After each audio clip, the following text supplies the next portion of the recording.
sensible winter clothes, like our Welcome to Night Vale leggings that have a beautifully designed Night Vale landscape from your ankles to your butt, or our It Devours Teeth leggings, which are horrifying and amazing, or a sweatshirt with Jessica Hayworth's incredible, mostly void, partially stars design. Get these practical, everyday clothes at welcometonightvale.com, clicking on store.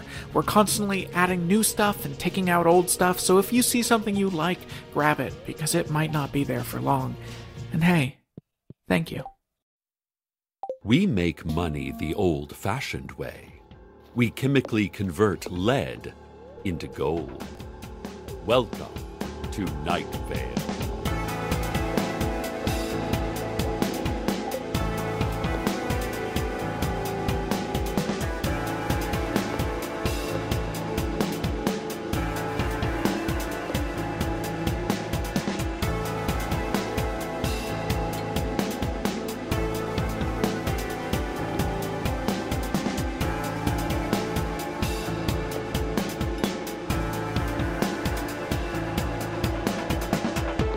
The Night Vale Tourism Board announced that after 12 years of super fund site cleanup, Ash Beach reopened today to the public. The Tourism Board's new brochure shows a young, happy family having a picnic lunch and wearing respirator masks, building ash castles, and flying kites against a blackened sky. We're landlocked here in the desert, with no body of water in sight, so back in the 1950s, the city decided to create a public beach made entirely out of municipally burned books that were deemed too dangerous or too boring to read.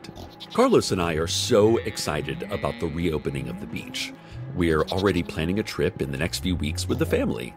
According to the tourism board, there will be a refurbished boardwalk there with food trucks and carnival games.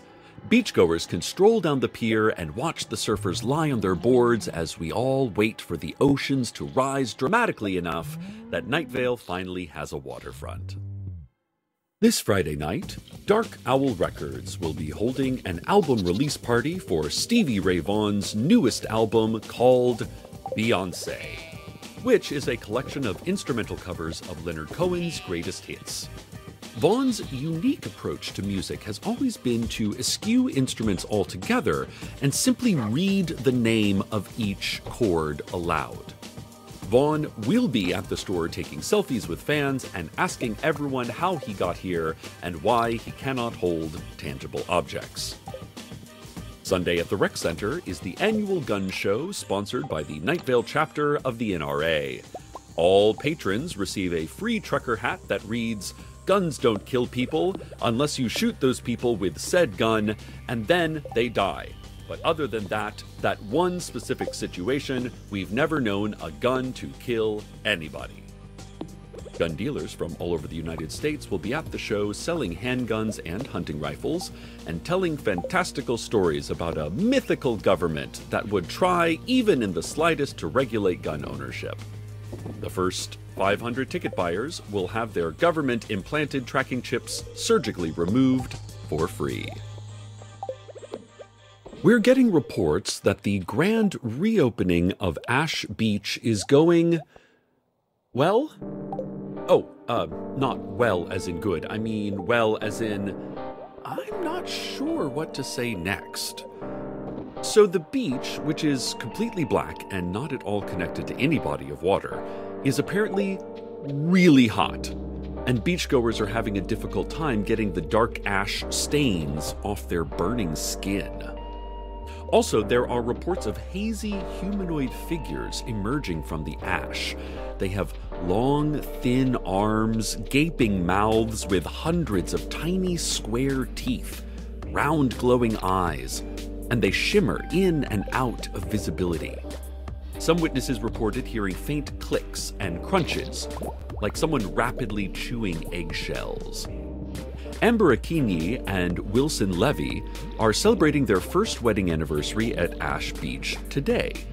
They claim to have seen these ephemeral beings and, moments later, experienced a flood of memories that never happened to them. Wilson remembered his wedding 6 years ago to his high school girlfriend, Tanya. The memory was so clear. Tanya in her strapless white gown with ivory piping. Ew. His best man, Aiden, accidentally dropping the ring and comically chasing it as it rolled into the third row. The string trio playing Pokebell's Hey Ya as ushers escorted guests into seats and pushed the safety bars down firmly over their shoulders. But Wilson claimed he never knew anyone named Tanya and was never married to anyone before Amber. Telling this story, he had tears in his eyes, the fond memory of the wedding he never had still fresh in his mind. Amber remembered a vacation resort a few miles from Mount Kilimanjaro. She was only 8 years old. She was standing outside the resort near her mother's Toyota pickup truck. Her mother was speaking in Luo to an elderly couple. The couple said they wanted a ride to a camp checkpoint at the base of the mountain. Her mother offered them a ride as she was going to the same place. Amber, her mother, and the couple shared the cramped bench seat as they rode toward the cloud-shrouded peak. The couple smelled like coffee and brand new sleeping bags. They offered Amber some kashata and told her about different types of birds. Amber said she had never been to Tanzania and that her mother passed away when Amber was only 3. Nor does Amber believe in mountains. Nor does she know what kashata is. And she doesn't know a single word of Luo. So the memory could not be real. But she could understand the Luo in her memory and could taste the soft coconut crunch of the kashata. Wilson brushed Amber's cheek, and she kissed his wrist.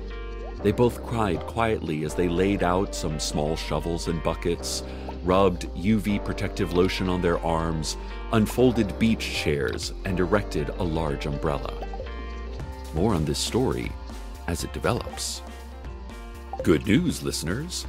Five-headed dragon Hadassah McDaniels and her legion of dragon lawyers from whatever dragon world they're from have stopped crushing local businesses and eating pets and setting fire to public parks. The bad news is that we're not certain what the dragons are doing right now. No one has seen them in over a week.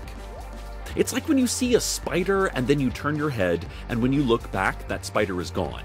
And that is the true definition of horror, because you don't know where that spider is. And you miss it so much. It was a really cute spider. The dragons were last seen visiting the terrible court of the distant prince. It was difficult to say for certain that it was the distant prince, because those who saw this visitation said it happened quite a long way away. Witnesses reported that they definitely saw the dragons talking with what looked like a young man wearing a crown, his form blurred, as though moving quickly, even though he was standing still. But he was partially hidden by harbingers, as well as court shriekers and mangled servants. The witnesses did not mention seeing any hollow-eyed weepers, so it may not have been the distant prince at all. Maybe a distant viscount. At best, a distant earl. A distant countess, even? Listeners, old woman Josie's daughter, Alondra, wanted me to thank everyone for all of the good wishes and gifts to her and her dying mother. She asked that people please stop sending flowers, though. She has nowhere to put them. And plus, flowers are sort of gross. You realize that flowers are just water and manure and seeds and dirt, Alondra Ortiz said. They look and smell nice, but just remember what the smell is made of. Gross. Stop it, she said. Oh, then she added, I mean, if you already sent flowers, they're beautiful. Thank you. And then she rolled her eyes. Carlos and I visited Josie last Saturday. We brought her and Alondra a framed photo of Josie breaking ground at the new old Night Vale Opera House. For a picture that's only a couple years old, Josie looks so young. It's her smile, I think. Her smile never aged. In the photo, she's wearing a hard hat, orange construction vest, tan jodhpurs, and 5-toed running shoes. She's holding a shovel filled with dirt in front of a sign that says, "Opera House, coming soon." She was so proud of Night Vale that day. I showed the picture to Josie, who was lying in her bed, eyes open. She didn't respond.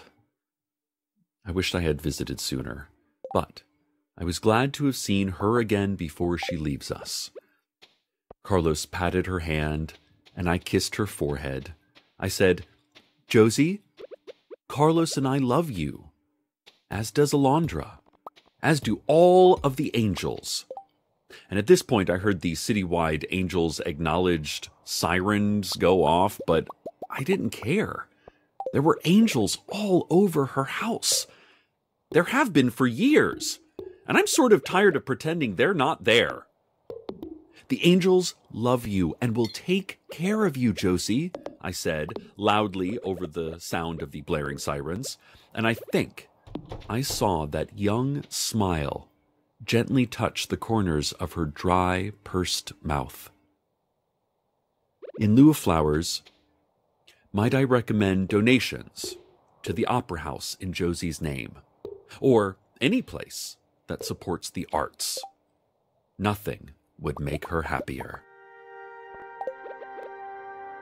We're getting more updates from Ash Beach. Everyone at the beach today is covered in dark ashes, their skin burning, the sun muted by a cloud of char. They have all seen the waggling, hazy figures that fade in and out of sight. The figures open their long mouths and point their spindly arms at people, and those people in turn experience vibrant memories that never happened.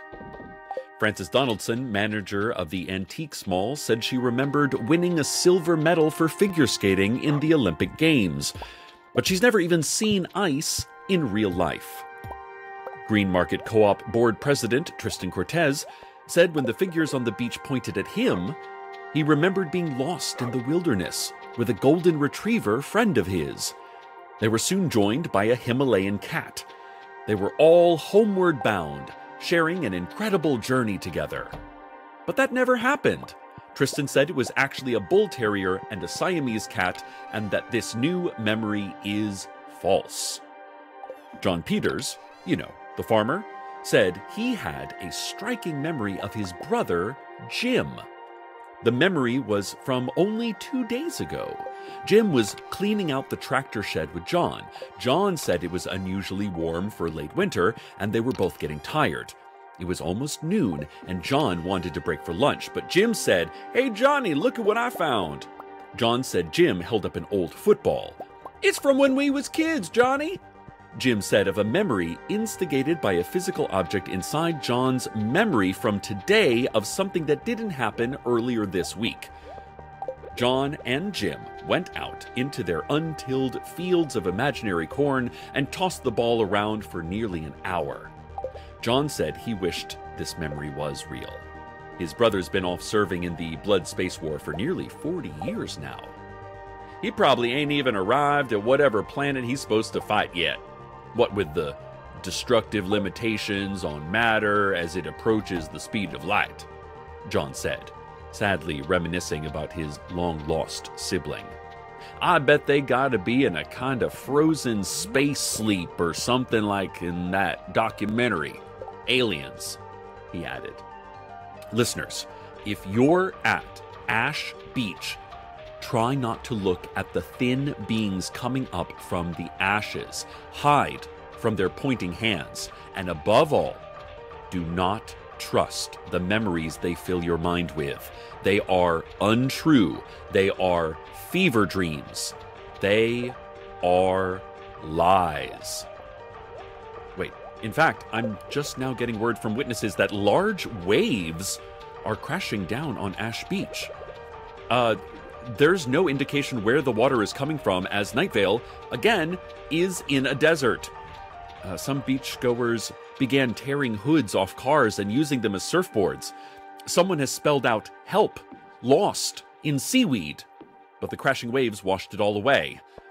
Many people are being dragged out into a non-existent sea by a dangerous undertow.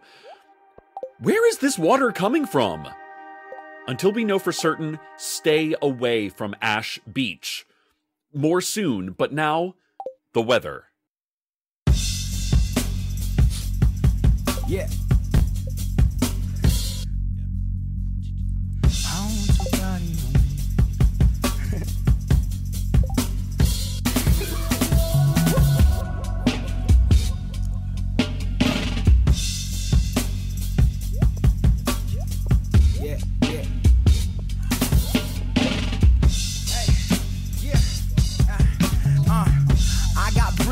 I got matches, but I got limits. You'll never see them. I'll cut and run before you get near them. Bite the hand, despite the trap. Save the body, trust the map. Feet don't fail me, we can bail. Let's keep the shell intact. To hell and back, and not a slogan on a shirt to show. I want you bad, and I don't show it, but it hurts to go. It's feast or famine, I honestly kinda hate both. And I'm drowning in this optional. Tell me what's impossible, and I'll tell you slow down. I promise if you do, I'll stick around. I know my promises ain't much to you, I found my place, my safe and sound. My whole life I've been out here begging. Love me, love me, love me, love me, love me. I need more. Yeah, I need more. Yeah, love me, love me, love me, love me, love me. I need more.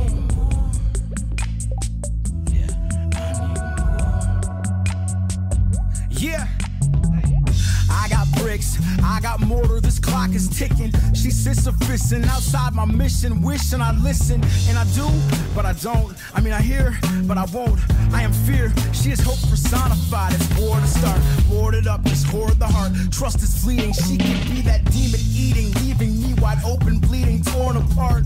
I need more, she needs more, some other stuff. Ache to love and built to lust. Take the feel, ignore the trust. She's like, calm down. I promise if you do, I'll stick around. I know my promises ain't much to you, but now you're here, I'm safe, I'm sound. I know your whole life you've been out and screaming. Love me, love me, love me, love me, love me.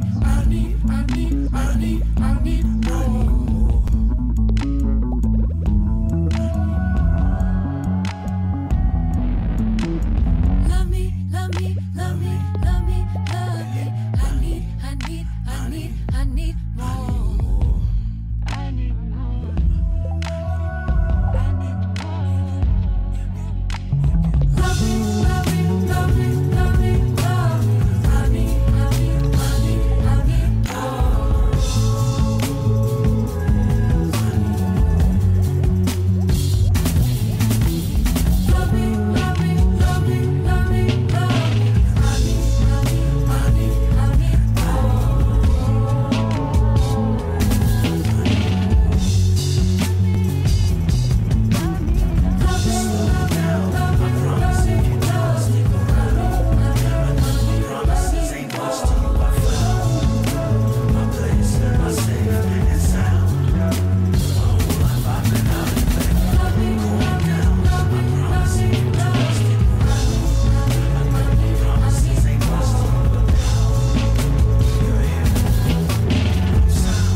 The tide has ebbed, the beach is clear. The ashes are gone, washed out to, well. Oh, not well as in I don't know what to say next. I meant well as in an old well that appeared in the same spot it had stood 2 summers ago, draining the water into it in a direct reversal of a well's usual role, and then vanishing again, as old wells often do. Well, Ash Beach is neither ash nor beach anymore, simply a great expanse of sand, endless and dry. Those who saw these shimmering apparitions said the memories they were given are as real as ever, They were not merely daydreams, nor vivid hallucinations. They are actual events that never happened.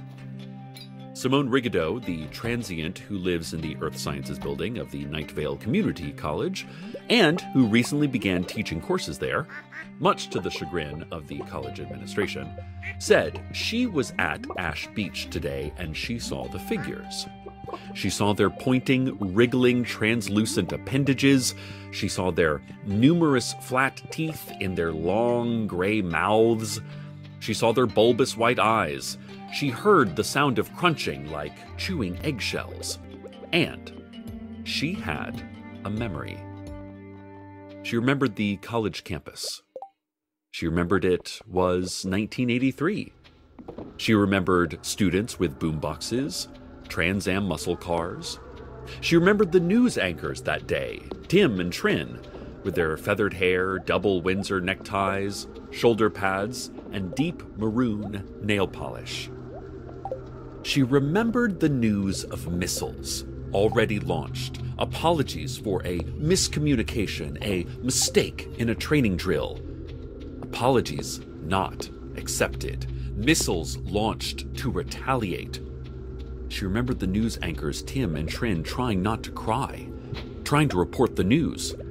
She remembered students and faculty gathered around the television, trying not to cry, trying to receive the news. She remembered the world ending. Not with a bang, not with a whimper, but with silence. The absence of thought and feeling. Everyone went missing all at once, together. Time, body, memory, gone. Simone then said she remembered something else from the new memory she received today. A woman with a deer mask had appeared on the television screen, her face flickering through the loud static and obscuring the faces of Tim and Trin. She spoke in a language unknown to Simone, but she recognized the name of the woman. Huntokar. "Oh, I know Huntokar," I said. "She did this, Cecil," Simone said. "Huntokar is super weird," I said. "Makes sense that she would be behind this whole Ash Beach thing." "I'm not talking about the beach," Simone said. "Then what are you talking about?" I said. "She is the destroyer," Simone said, shaking her head. Simone said she remembered the world ending. It was so clear, so vivid, but it did not end. She touched my arm and said that we are here. How are we here? I told Simone, "You always say the world ended in 1983. I don't see how this is so special for you." She said, "I knew it ended.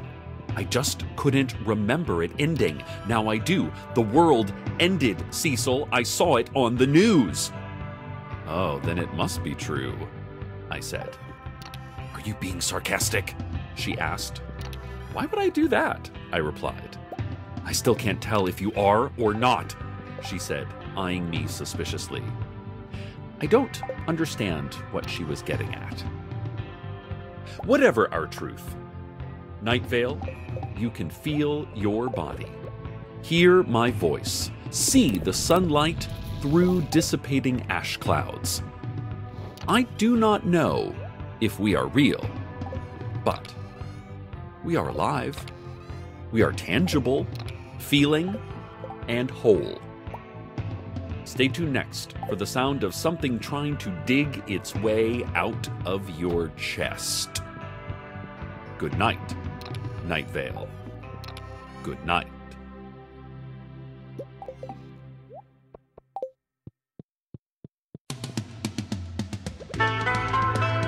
Welcome to Night Vale is a production of Night Vale Presents. It is written by Joseph Fink and Jeffrey Craner and produced by Joseph Fink.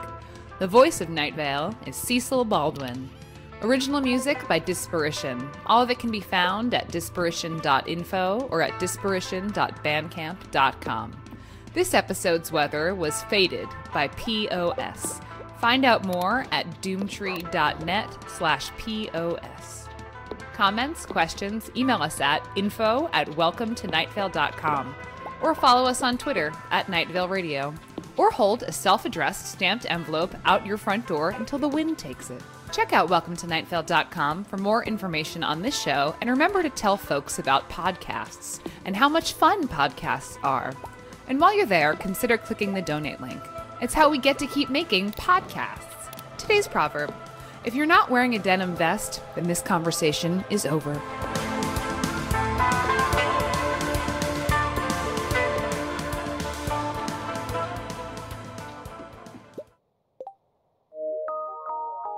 It's winter. Hi. Welcome to Night Vale isn't just a podcast. We also write novels. These novels are entirely standalone stories. You don't need to be caught up in the podcast to enjoy them, and they can be read in any order. Our first novel, Welcome to Night Vale, is about two women, PTA mom Diane Creighton and pawn shop owner Jackie Fierro, reluctantly joining forces to understand the mystery that lies in both of their pasts. Not to brag, but I'm going to brag, that Patrick Rothfuss said about this novel, quote, "This might be the best book I've read in years." And our newest novel, It Devours, is a thriller about science, religion, romance, and sand monsters that I genuinely think is even better than our first. Enjoy both of these New York Times bestselling novels wherever you buy books. And hey, thanks. If you could press a button, that would give you a great deal of money, but it would cause someone you don't know in a distant part of the world to die, then you would have a good model for how our current economy works. Welcome to Night Vale.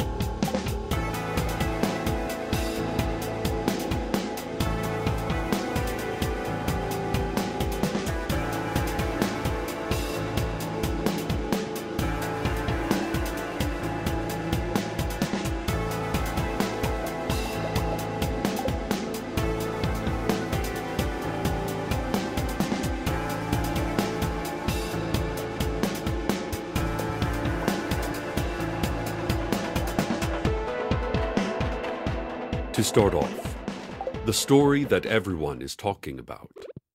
In the interest of the common good, I feel I must report to you what happened at the Smithwick house. Mr. and Mrs. Smithwick lived in a neat two-story home on Butterfield Lane. They had two small children, Lisa and Jake. Their lives were mostly normal. Mr. Smithwick was a gloomy man. He had an anger inside of him. He hadn't used this anger to do anything, but Mrs. Smithwick could smell it, and the children could smell it. They were always very careful around Mr. Smithwick. Sometimes it would be a day, just any day, and they would turn to find him looking at them with a blank stare, and they would feel as though teetering on the edge of something wild and final. And then they would look again, and it would just be stolid Mr. Smithwick, going about his day. Even the neighbors could smell it. There was always something dark hanging over the Smithwick house. They never consciously thought, but always felt. And because of this, they stayed away. Mrs. Smithwick was often lonely since few neighbors would talk to her. Mr. Smithwick was never lonely. He did not have the capacity for loneliness. One day, Mrs. Smithwick discovered she was pregnant. An accident. And how would they care for a third child? But they would. There would be no choice. Dutifully, Mr. Smithwick began to prepare a nursery in what had previously been a guest room. He moved out the furniture that had only ever been used for guests once, a visit from a cousin 3 Thanksgivings before, never repeated. He was in the process of painting the room a soothing green when he first saw the hole in the wall opposite the door. He called in the other members of the family because the hole was so truly odd, perfectly square, and opening onto a tunnel that was also square. The tunnel's sides were a cool, damp concrete leading away into darkness. On the other side of the wall was the outside of the house, but the hole seemed to lead somewhere very distant, although it was too dark to see. A soft breeze came from the hole. It was too small to enter, only about a foot on each side, so the family stood in the unfinished nursery, looking at the hole. Mr. Smithwick thought he could hear from far in the distance of its depths a soft humming. More soon, but first, as many of you probably heard, 2 weeks ago I was arrested after my explanation of the secret hierarchy of angels. I was dragged in front of the city council and informed I would be sent through a lengthy re-education and brain reconditioning program before I would be allowed back on the air. But then I got city council chatting about how station management is doing. Their relationship is on a little bit of an icy patch again. And I see station management on a daily basis, so it was pretty easy to draw the council into a series of questions about what management's mood has been like and how many hapless employees of the station have been lured to the management's office and relieved of their life energy. And finally, the council forgot what they had called me in to punish me about and let me go. And so, here I am, speaking to you once again. Ooh, by the way, there is a difference between a rough patch and an icy patch in a relationship. A rough patch is where there is a great deal of arguing and disagreement, a jostle to both parties' lives. An icy patch is where outwardly all seems to be smooth, but there is no actual connection made. Simple sentiments skitter off in unintended directions, and both parties feel like they're lurching without control towards destinations they had not foreseen. The angels, meanwhile, continue to fight for a legal acknowledgement of their existence.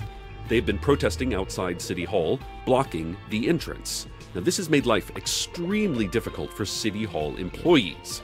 The employees are unable to get inside the building, but since angels do not legally exist, these employees are also unable to accurately describe the reason for their absence from work.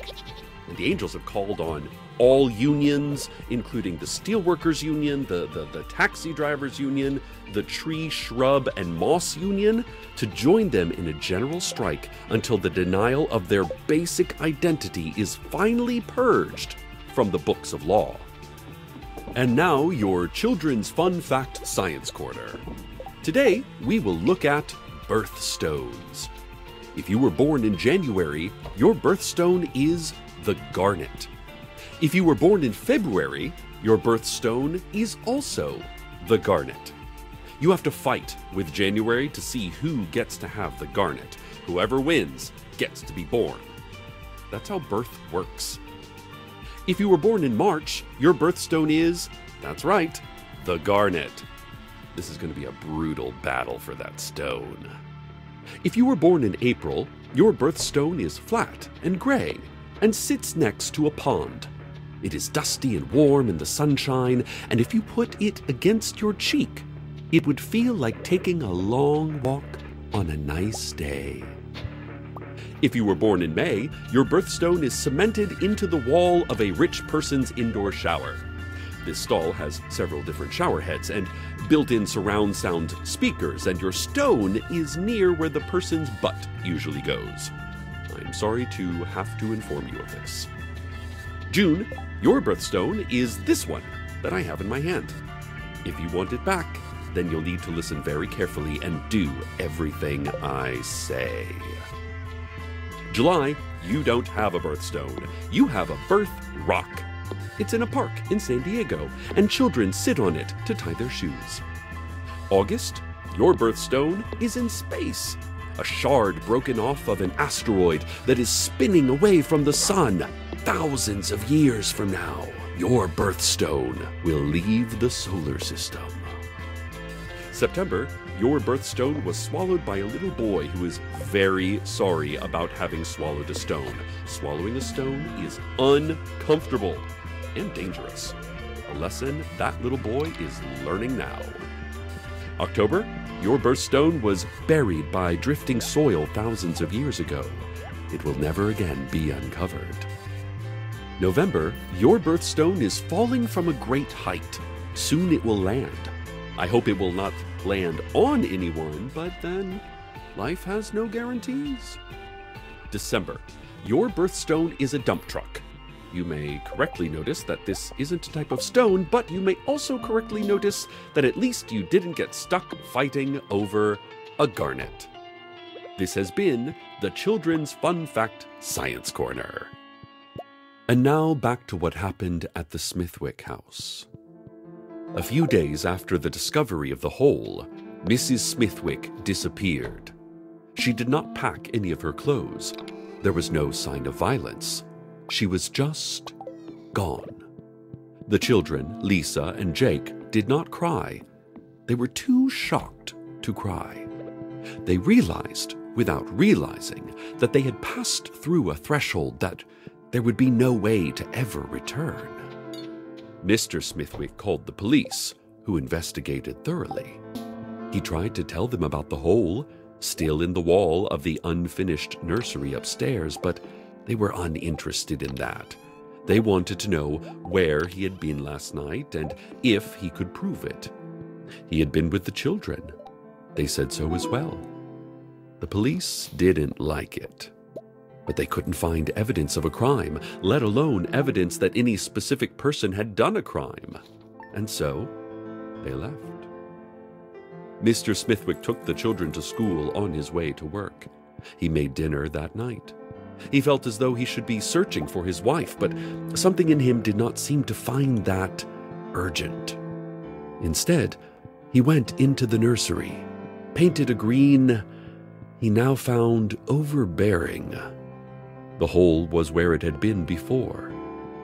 He listened closely. Yes, still the humming from deep in the darkness. He bent over and looked, but in the depth of its perfectly square tunnel he could see only shadow.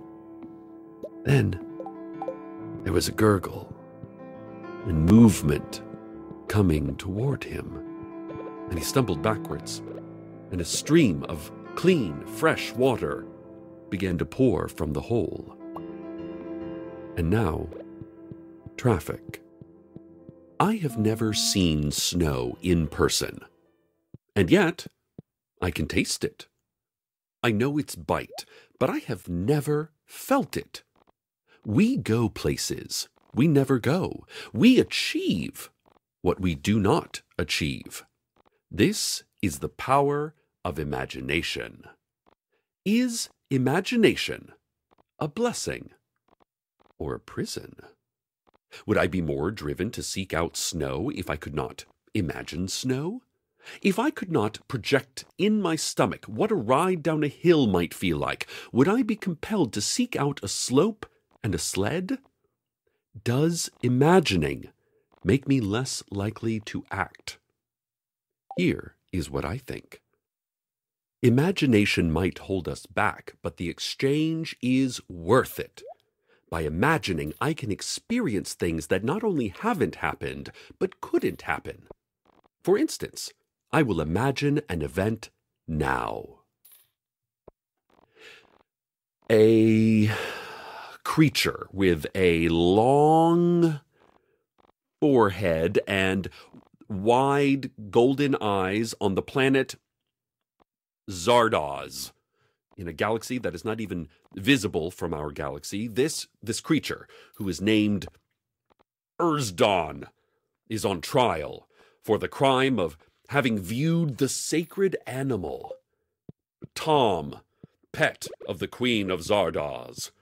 When asked to defend himself, Urzdon looked over the assembled citizens of Zardoz. All 6 of them. It is an inhospitable planet, and their population is very low. Have we not all, at one time or another, viewed Tom, the sacred animal? Have we not all? Urzdon asks.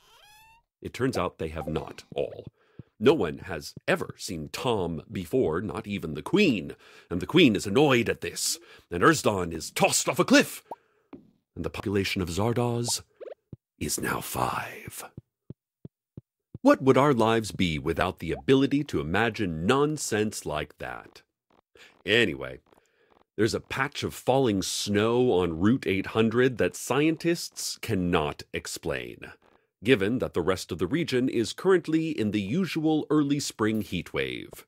I have never seen snow in person, but can imagine exactly what that snow looks like, and so feel no urge to go check it out. This has been Traffic. More on what happened at the Smithwick house. The children were gone. They had not attended school in days, and Mr. Smithwick could not say where they were. He expressed utter confusion.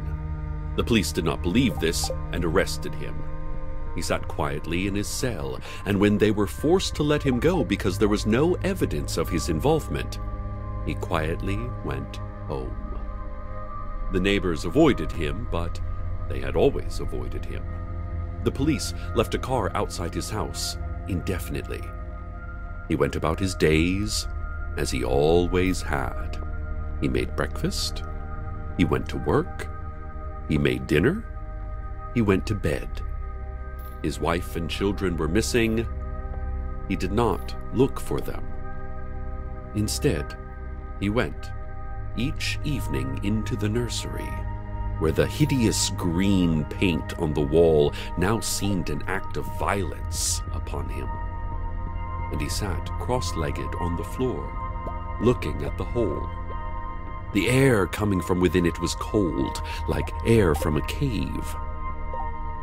One evening, after several weeks of this, he stood and reached his arm into the hole. He felt something soft brush his fingers. He cried out and tried to grasp it. It felt like the faintest touch of a hand. He stretched his arm as far as it would go and found a finger hold. He pulled it. What he had felt in the tunnel moved easily with his pull. To his astonishment, his arm emerged holding the branch of a tree, several feet long, covered in leaves, the same shade as the wall. He sat back down. He did not try to reach into the hole again. Soon, the rest of what happened at the Smithwick house. But now, the weather. You cannot cage me, I revolt. You cannot contain me, I bolt. I am not caught because what I got, you can't hold.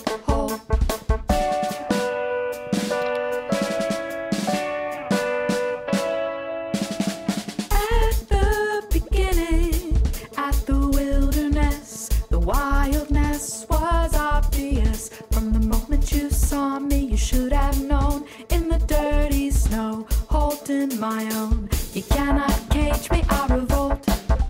You cannot contain me, I bolt. I am not caught because what I got, you can't hold. I wouldn't dare me, so don't. You cannot will me, I won't. I am not caught because what I got, you can't hold.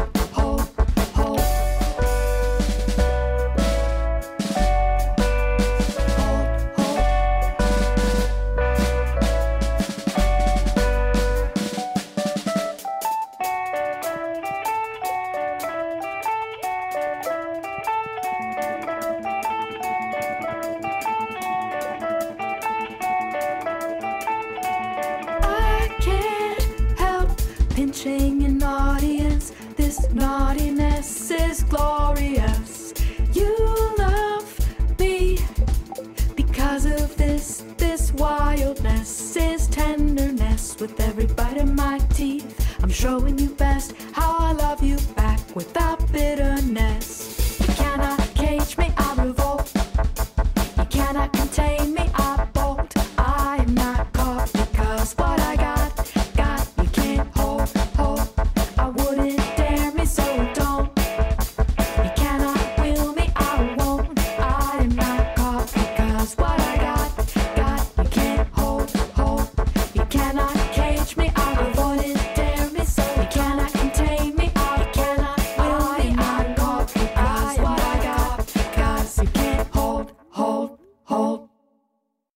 Mr. Smithwick no longer went to work. He did not make breakfast or dinner. He did not sleep. He sat in the nursery and looked at the hole. From deep in the tunnel, he heard humming. The neighbors noticed that he didn't go out anymore, and they assumed the worst about this. They confirmed with each other that there had been something heavy and strange about the man. They agreed that this had all been a matter of time. Time did not matter to Mr. Smithwick anymore. He didn't notice if it was day or if it was night. Inside the tunnel leading away from the unfinished nursery, it was always the same, dark and cool. When no one had seen Mr. Smithwick for several days, the police and the car outside decided to investigate. Earlier this week, they searched the house, but there was no trace of Mr. Smithwick. All of his things were still there, and there was no sign of violence. He was just gone. One of the police officers wandered into the nursery, where the green paint on the walls resembled a person turning ill. It did not appear that anyone had been in the room for days. There was no hole in the wall. Evidence was searched for, and evidence was not found. The Smithwick house stands empty, with all of the family's things still inside, furniture and clothing, even the food rotting in the refrigerator.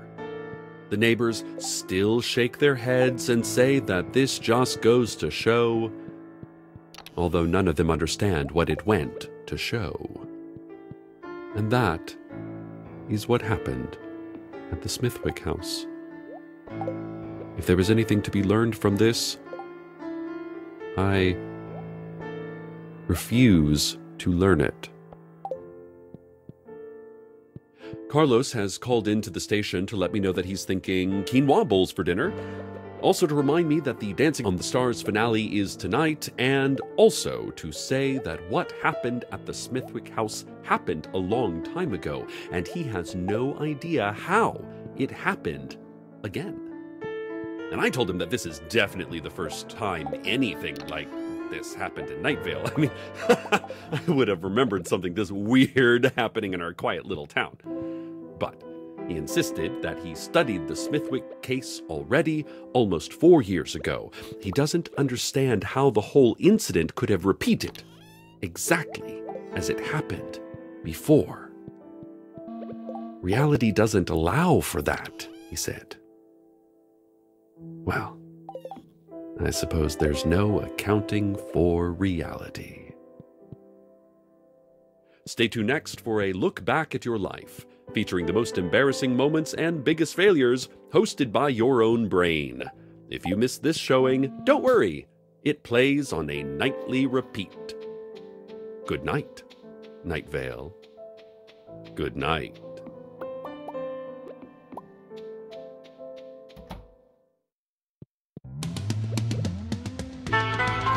Welcome to Night Vale is a production of Night Vale Presents. It is written by Joseph Fink and Jeffrey Craner and produced by Joseph Fink. The voice of Night Vale is Cecil Baldwin. Original music by Disparition. All of it can be found at disparition.info or at disparition.bandcamp.com. This episode's weather was You Cannot by Erin McYown from her newest EP. Find out more at erinmcyown.com. That's MCKEOWN, and see her on tour with Welcome to Night Vale this month, all over the US, plus Montreal and Toronto. Comments, questions, email us at info@welcometonightVale.com or follow us on Twitter @NightVale Radio, or learn more about birds that live in your area. Check out welcometonightVale.com for more information on this show and our live shows, which we are doing right now. Check them out. And while you're there, consider clicking the donate link. Artists like paying bills and eating. Today's proverb, you are what you eat. That's very confusing phrasing. Let me simplify. You consume your own flesh. Much clearer.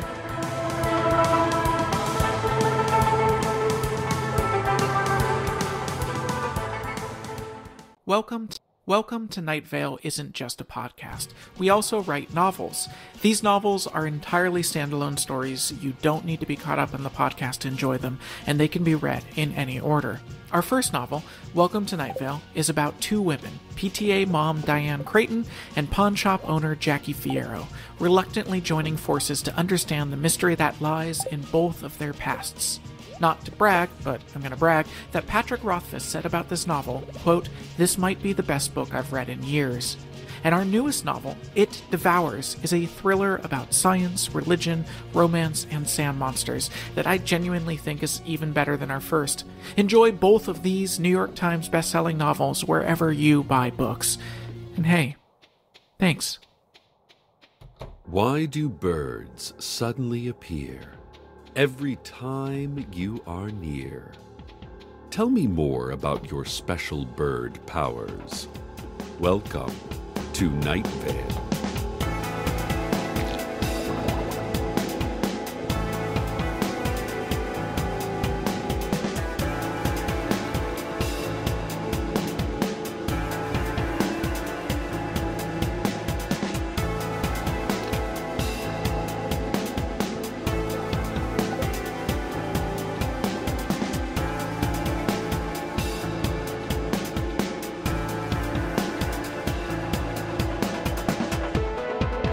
It's been a long couple of weeks, as the citywide emergency sirens that signal illegal public acknowledgement of angels have been blaring almost non-stop.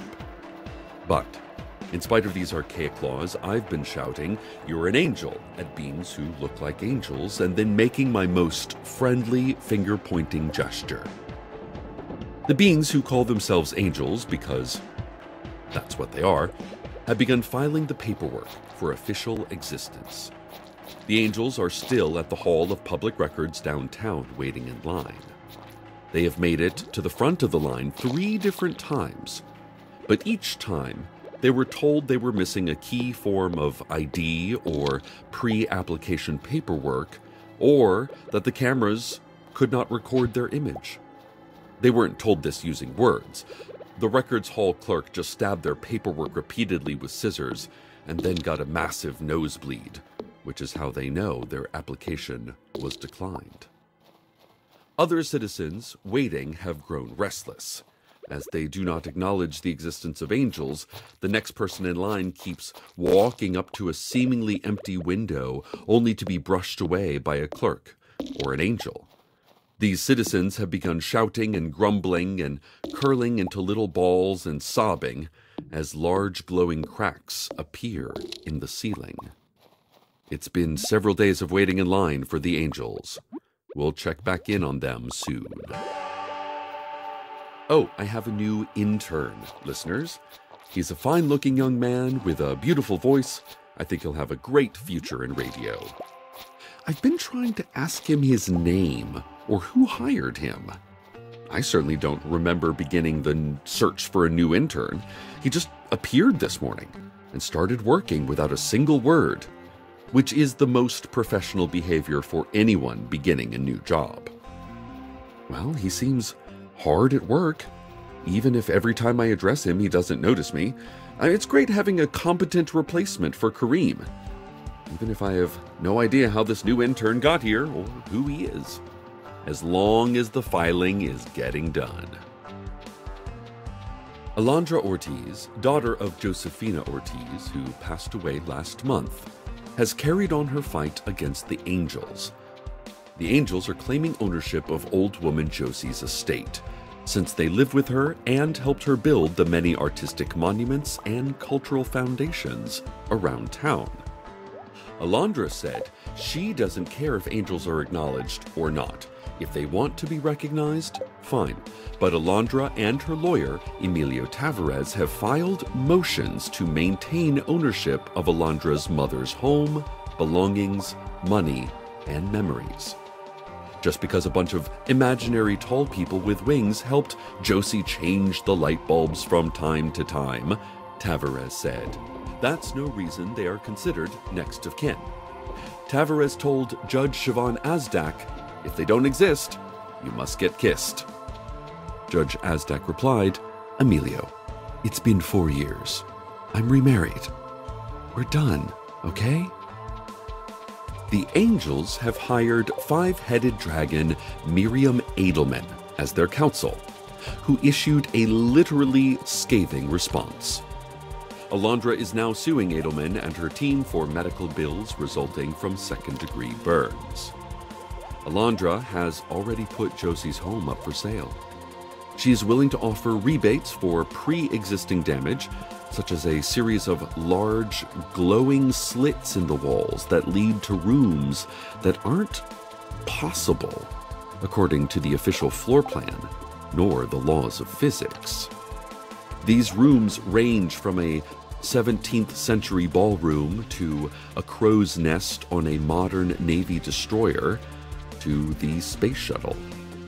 Plus, anachronistic people keep wandering in and out of these portals.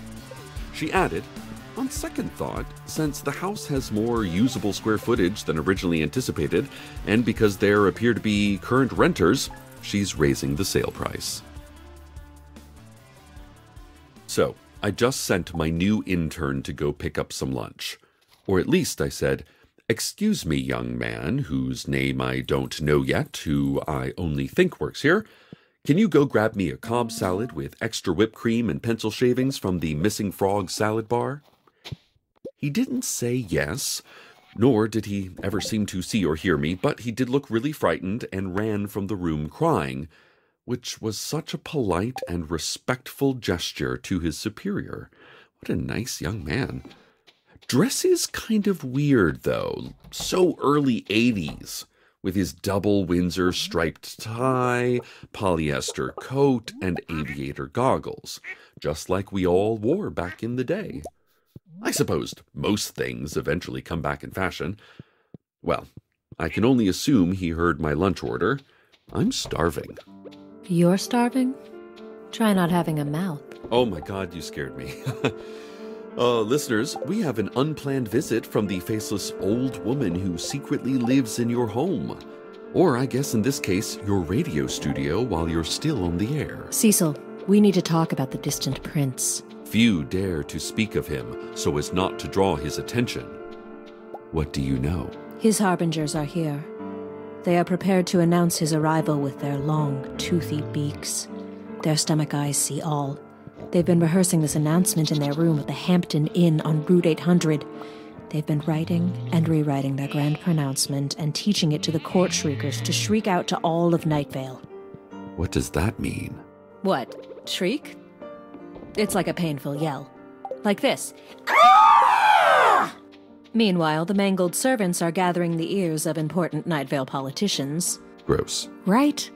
And they will sew the ears onto the walls of the Hampton Inn Continental Breakfast Bar and use them as portals into many dimensions at once. Their plan is to destroy time itself and collapse Night Vale into a dense singularity.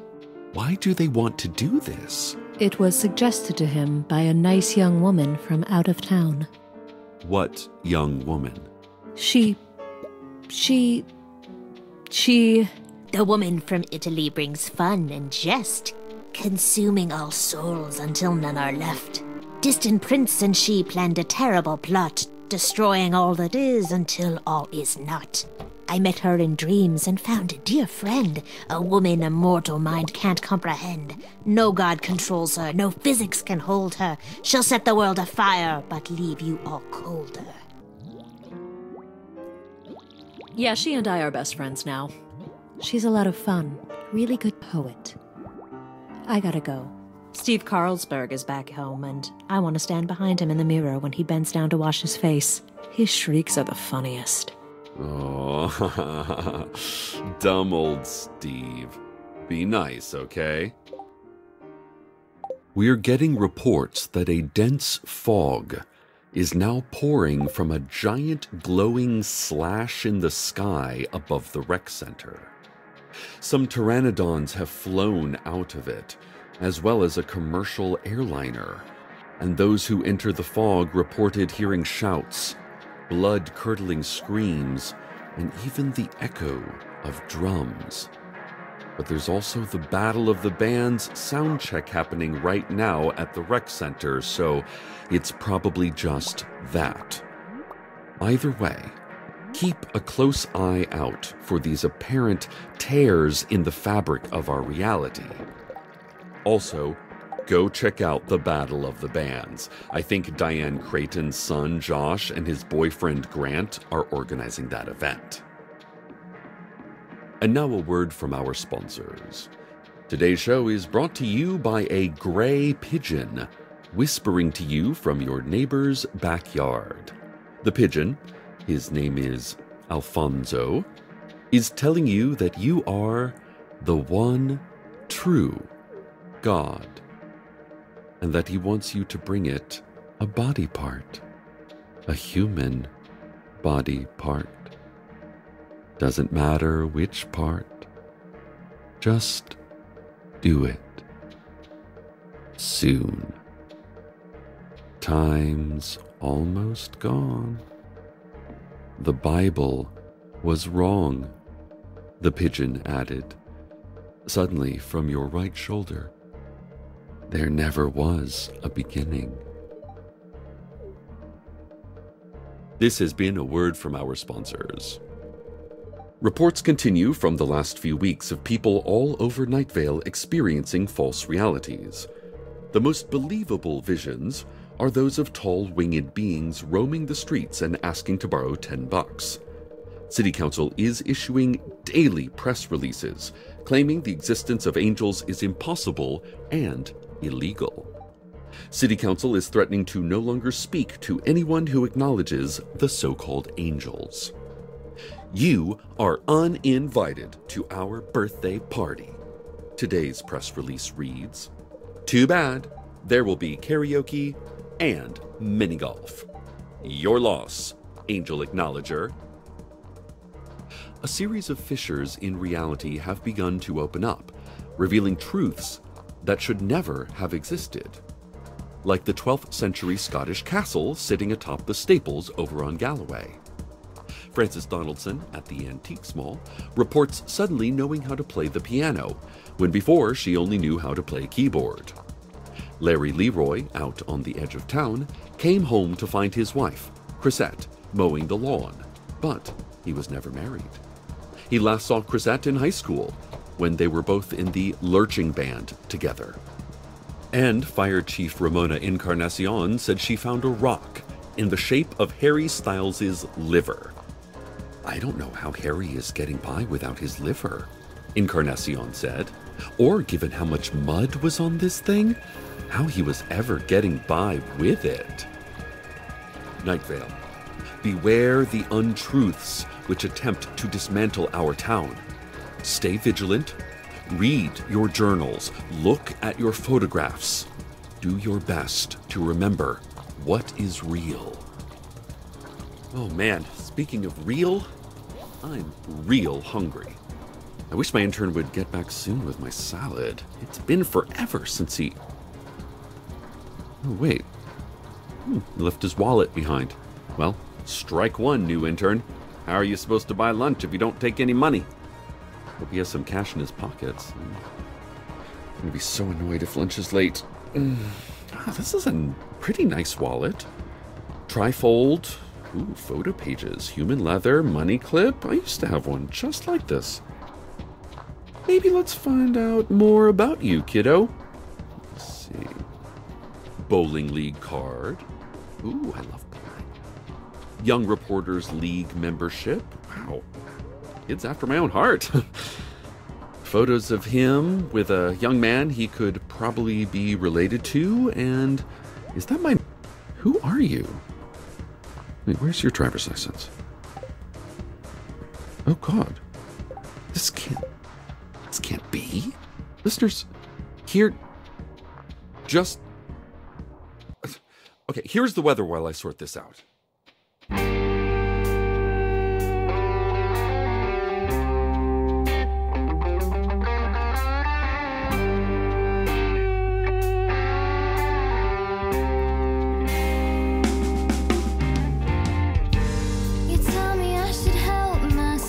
Do what, motherfucker? What the hell do you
My new intern never made it back.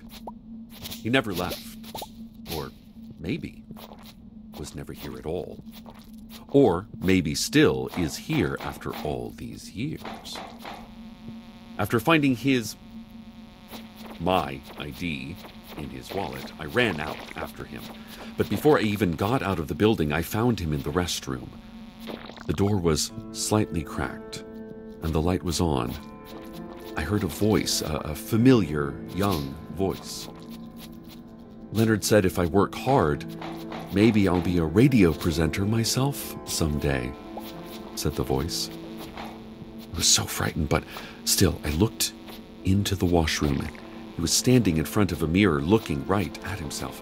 I never look into those things, or at least I haven't in a long time. I think the radio station is fun, he said. I think the radio station is hidden. I think the radio station is like a dark planet, lit by no sun. I think, therefore I soon won't be, he said. I wanted to cry out to warn him. My mother told me to stay away from mirrors, and I knew he was in danger. I opened my mouth and tried to step into the room, but I could not speak, could not move forward. I'm looking in a mirror, he said. The mirror is not covered, he said. Stop, don't look into the mirror, I tried to say, but nothing came out of my mouth, only spit and inaudible wheeze. Tears stung my eyes. I waved frantically, trying to catch his attention. The flickering movement is just behind me, he said, and then he looked right at me in the mirror. His eyes grew wide and wet. He said, I. He said again, I. And then he choked. Then he screamed. Then I screamed, only again no sound came out. He fell to the floor, and for a moment, I remembered. I remembered blue lights and blood in my throat and a dark planet lit by no sun, and then I forgot it. Or at least what it looked like, or only that it was, or never was, or still is. His wallet was no longer in my studio. My driver's license was no longer in my hand. My familiar teenage intern was no longer lying on the ground. The mirror he was looking into is now shattered into thousands of intersecting cracks like parched desert dirt. I approached the mirror, hoping to see a face I knew, a young man's face I just barely remember. But I only saw a multiplicity of me, a man, divided, unrecognizably, under razor-sharp lines, and behind me a glowing slash in the bathroom wall. When I turned, the hole in reality was gone. Only plain gray subway tiles. I don't know what is real. Myself as a younger intern, the woman from Italy, these holes in reality, Harry Styles' liver, Harry Styles? Are any of these things real? One thing I know is real are the angels. After hours of waiting in line, their paperwork has been officially filed with the Hall of Public Records, and a hearing date scheduled sometime between the last Friday of this month and the last Friday of 2023. Night Vale. Reality is failing us, and strange forces are gathering. The distant prince, the woman from Italy, the dragons, Huntokar. I don't know what we can do to save a failing reality. I only know we can make real that which we acknowledge and accept. Angels are real, Night Vale. The actuality of people we rarely see or interact with may seem unimportant, as fissures in our world threaten to collapse everything we know, but if you see an angel, tell them you see them. Tell them they are real. Point at them and shout, "You're an angel." We can only make real what we accept as real. Tell them, okay? Good night, Night Vale. Good night.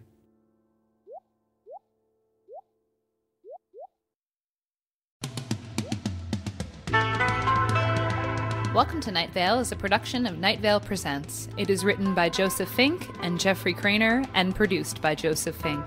The voice of Night Vale is Cecil Baldwin. The voice of the faceless old woman was Mara Wilson. Original music by Disparition. All of it can be found at disparition.info or at disparition.bandcamp.com. This episode's weather was All or Nothing by The Dream Masons. Find out more at thedreammasons.bandcamp.com. Comments, questions, email us at info@welcometonightvale.com or follow us on Twitter at Night Vale Radio. Or open a book to a random page and do whatever it says. Check out welcometonightvale.com for more information on this show and our other shows, including the new season of Alice Isn't Dead. And while you're there, consider clicking the donate link. Help us help you to help us help you. Today's proverb: good things come to those who wait. Good things come slithering down the unctuous brown stone walls to those who wait alone in the dark pit.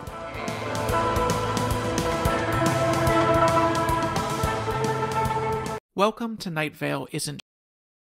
It's winter, and that means you should be buying sensible winter clothes, like our Welcome to Night Vale leggings that have a beautifully designed Night Vale landscape from your ankles to your butt, or our It Devours Teeth leggings, which are horrifying and amazing, or a sweatshirt with Jessica Hayworth's incredible, mostly void, partially stars design. Get these practical, everyday clothes at welcometonightvale.com, clicking on store. We're constantly adding new stuff and taking out old stuff, so if you see something you like, grab it, because it might not be there for long. And hey, thank you. The best strategy for a labyrinth is to put one hand on a wall and follow that hand until you reach the exit. The second best strategy is screaming. Welcome to Night Vale.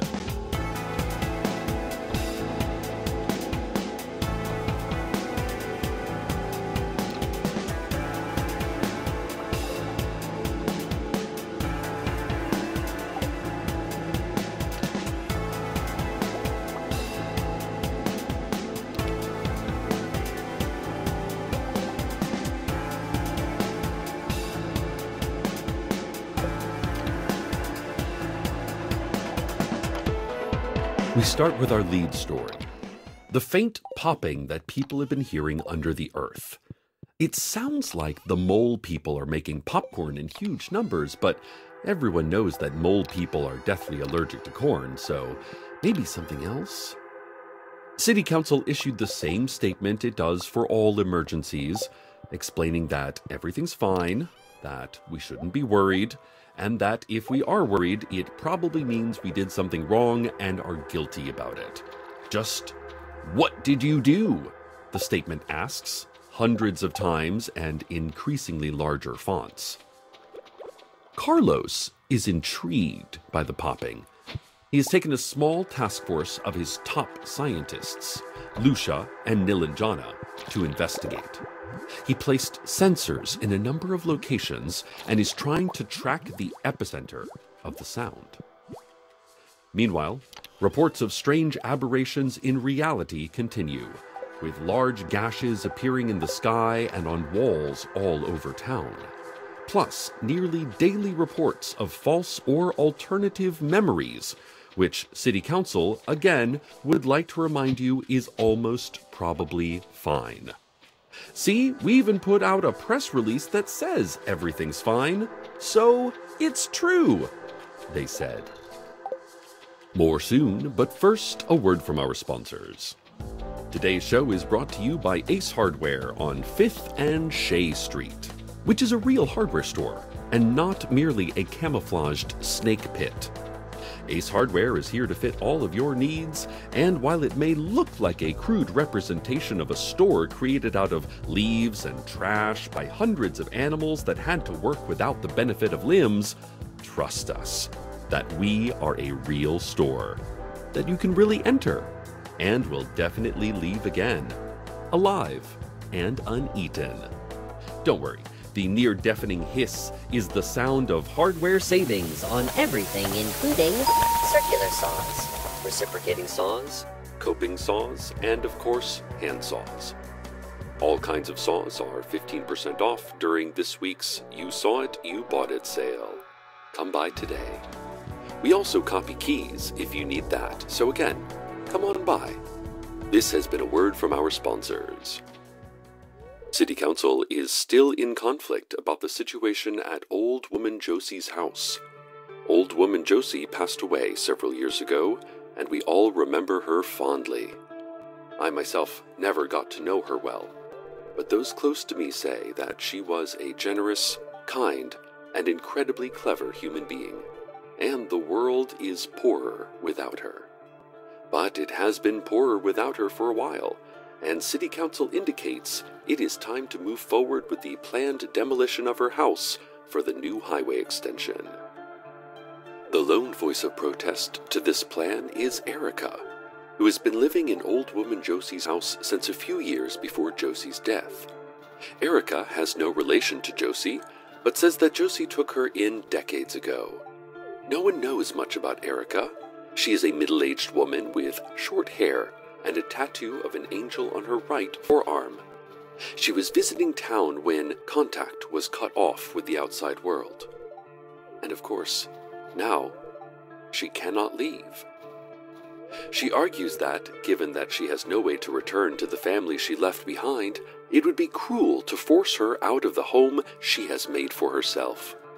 We will monitor this situation as it continues. Citizens, we enter the great weeks of Memorial, in which we remember the vicious and inexplicable attack that almost destroyed our city, and the fruitless years of war that followed. This will be observed in the usual manner with parades and military displays. Mayor Pamela Winchell will give a speech honoring those killed in battle, including Intelligence Officer Leanne Hart and John Peters, you know, the war hero. I would like to take this moment to thank a fallen warrior from my own family. He was a great man. I speak, of course, of my brother-in-law and best friend, Steve Carlsberg. Ever since the great change which cut us off from the rest of the world, he devoted himself to understanding what had happened to us. He had never been interested in the strange or abnormal before, but threw himself into research and observation. He said that, contemplating the new sky above us, he could see lines and intersections, a great grid pattern across the heavens. When the attack came, he was one of the first to enlist. We all tried to stop him. Steve was not naturally a fighter, but he said that he had to protect his wife Abby and his daughter Janice. And he joined those brave few who left our boundaries to explore whatever is out there. And he never came home. Steve, I love you. You know, sometimes I go out at night and try to see the same lines that you did. The great grid pattern in the sky. But it's hard to see through those tears, you know? Mayor Winchell is preparing to speak now. She is standing in front of the brand new memorial statue with the controversial design chosen by Harriet Ramone and Benjamin Gold of the City Council. The design that depicts a human foot, several stories tall. Let's go to her speech. People of Night Vale, I come to you as I do every year, as a mere citizen, as another human being who lives in this town, who has suffered losses of her own, who has fears of her own. We are none of us alone, except when we think we are. We have all faced circumstances that can only be categorized as extraordinary. And that we are still here, that we come together today to remember, this is a sign that we too are extraordinary. Citizens, we will persist, no matter what, no matter how. No matter the weight in our hearts, we will continue. I like the tail, and I like the flank. And I like the part where the fur goes up and they get excited, and I like the ears, and the tongue, and the face. And those are the parts of the dog that I enjoy. I wish there was a dog to pet right now. The question might be, would I give up on a regular life in order to pet a dog at all times forever? And the answer is yes, of course, instantly, without regret. Thank you. I will not be taking any other questions. This has been my emergency press conference on the subject of the strange noises detected from below the earth. I will now put myself into a canvas bag that will be chained shut and then will be, an instant later, revealed to be empty. Wise words from our Director of Emergency Press Conferences, Pamela Winchell. Carlos is continuing his investigation into the subterranean popping. There are now also sounds that resemble singing, but not at a frequency that matches any possible human voice. He is trying to examine what alterations could make a human sound like that. One hypothesis is that it could be caused by severe mutations from genetic manipulation or exposure to massive radiation. He also has a chalkboard full of numbers. These are his favorite numbers, and whenever he feels overwhelmed, he can look at the chalkboard and feel like he has more control over his situation. In any case, as the city council says, it's probably fine. Don't worry about it. Don't worry about it. And now, traffic. For that, we take you to 10 uninterrupted minutes of farm sounds.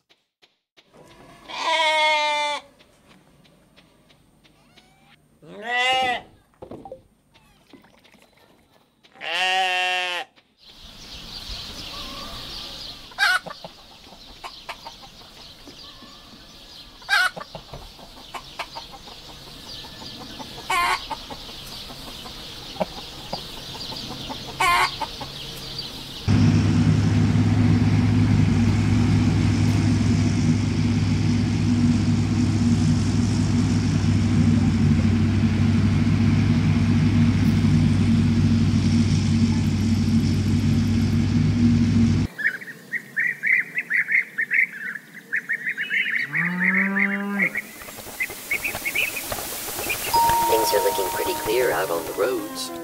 Like most days. Listeners, why do I keep reporting the traffic? I don't know. I've asked myself the same question. Muscle memory, I guess? Habit.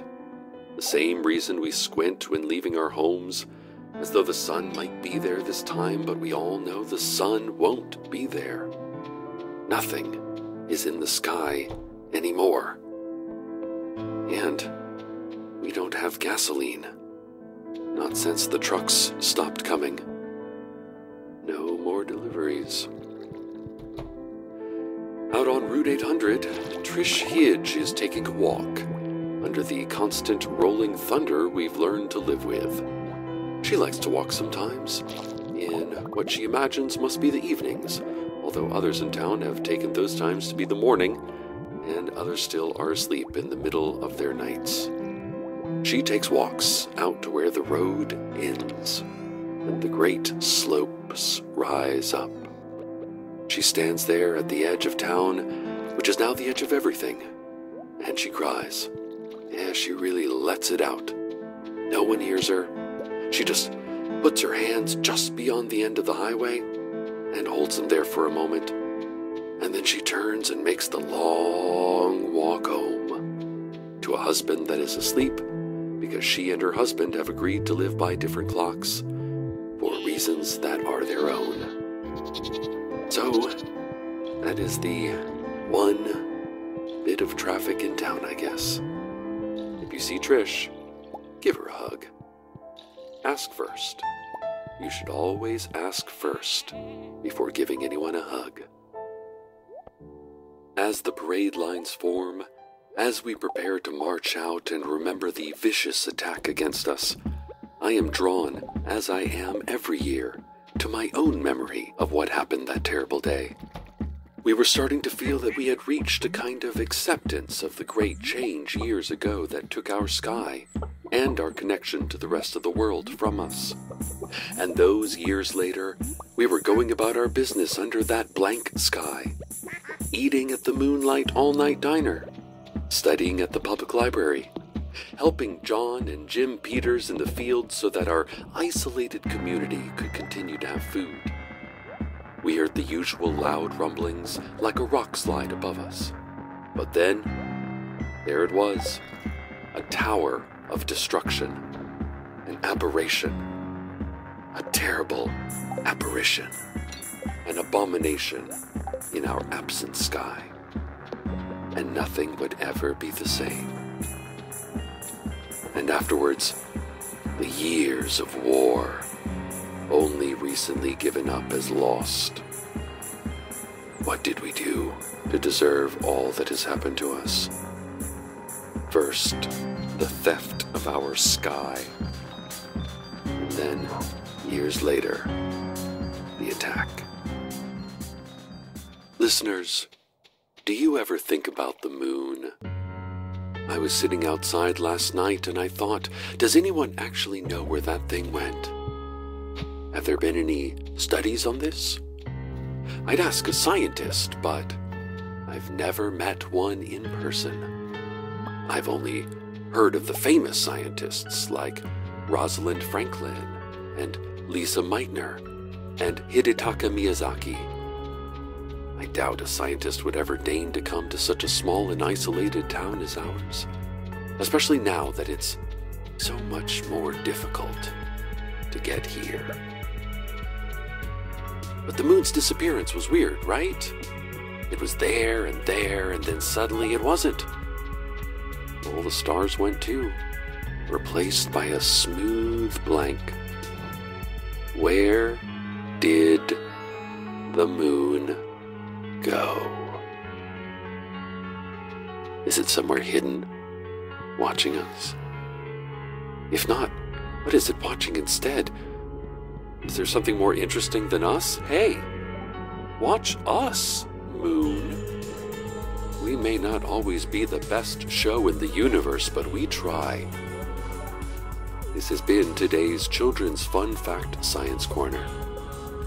And now the weather. Clear skies tonight, although cloudy and windy tomorrow. With gusts up to 45.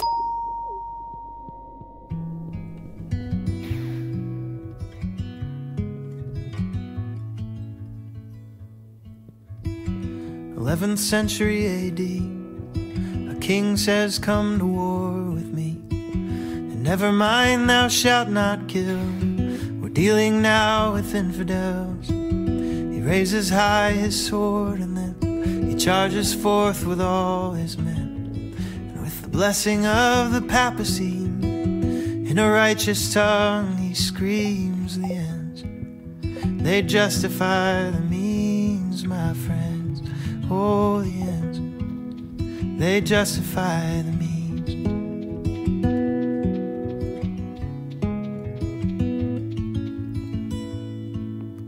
They tell him a life is nothing more than a weapon in a time of war. And this is the only way we've found to tear these mighty symbols down. In the cockpit now he starts to steer, so all the world will clearly hear these once benign flying machines shouting out of TV screens the ends. They justify the means, my friends. Oh, the ends, they justify the means.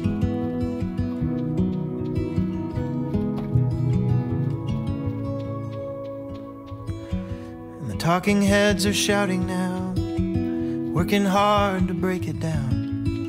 'Cause reasons get a little blurred when justice is a household word. And And as the station's ratings soar, night vision cameras watch the war, while far across a veil of sea we cheer the black and flashing greens. The ends, they justify the means, my friends. Oh, the ends, they justify the means.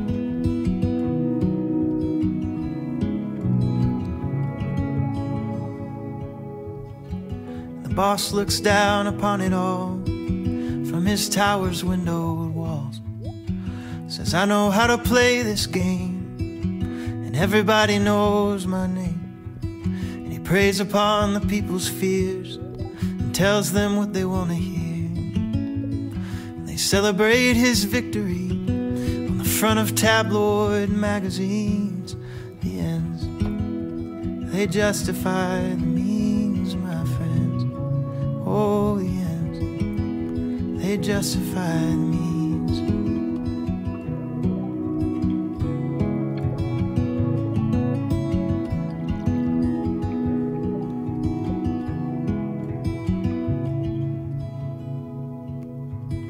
He climbed upon a mountain high and spoke to every passerby. Everyone you ever knew is really just a part of you. They see the life you choose to live, and they feel the hope you choose to give. And every word you ever say, you teach the world to live that way. And when society had had enough, they beat him down and lifted him up. They crossed his feet and raised his hands, and quietly he whispered, then the means, they justify the ends, my friends. Oh, the means, they justify the ends, my friends. Oh, the means, they justify the ends.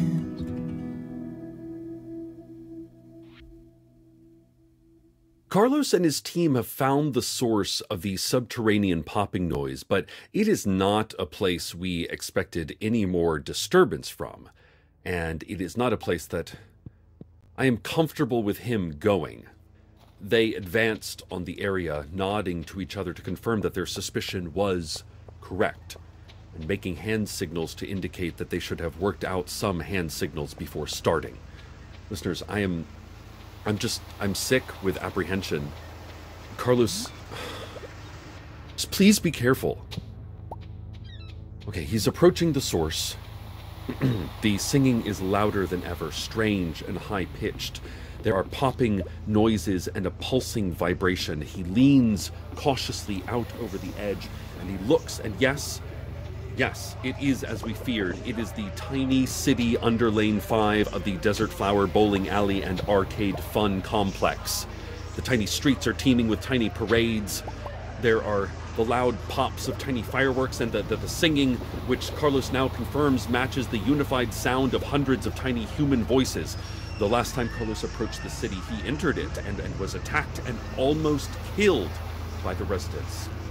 This led to years of war with the tiny people, which was mostly quite manageable because they are exceptionally small, but still, caution is warranted. Okay, hold on. I'm going to head over there to give him moral support. So let's return to the farm sounds previously in progress.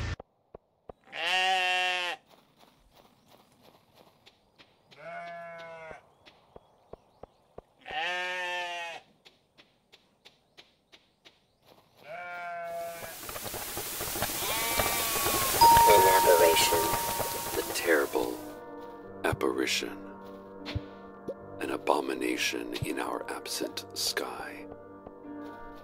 As we marched our memorial march and held aloft our portable shrines to our God and set off our many fireworks, there appeared above us the enormous face of the entity that tried to destroy our city not 4 years ago.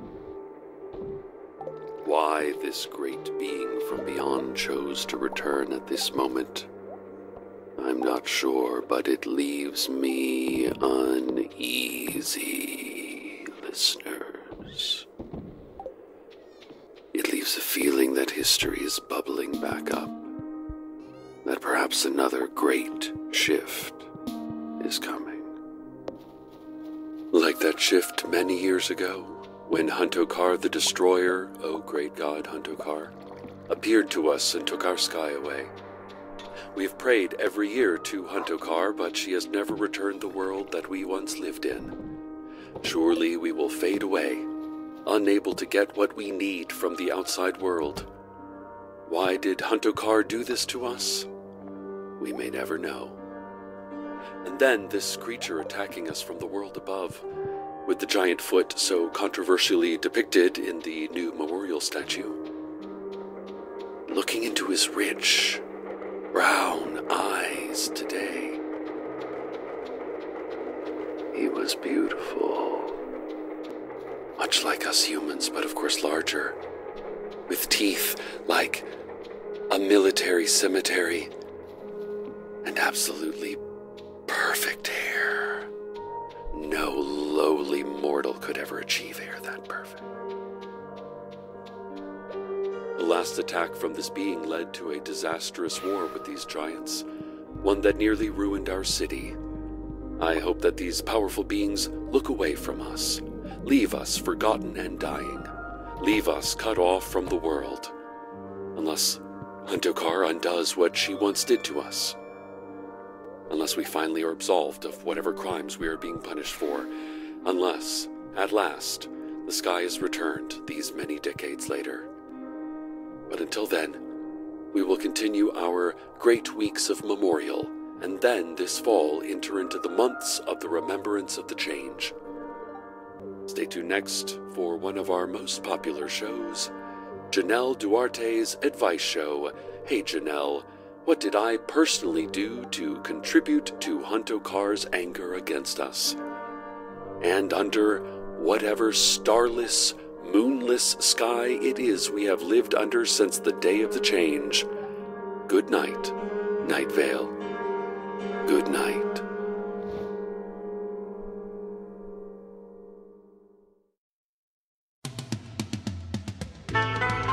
Welcome to Night Vale is a production of Night Vale Presents. It is written by Joseph Fink and Jeffrey Craner and produced by Joseph Fink. The voice of Night Vale is Cecil Baldwin. The voice of Pamela Winchell was Desiree Birch. Original music by Disparition.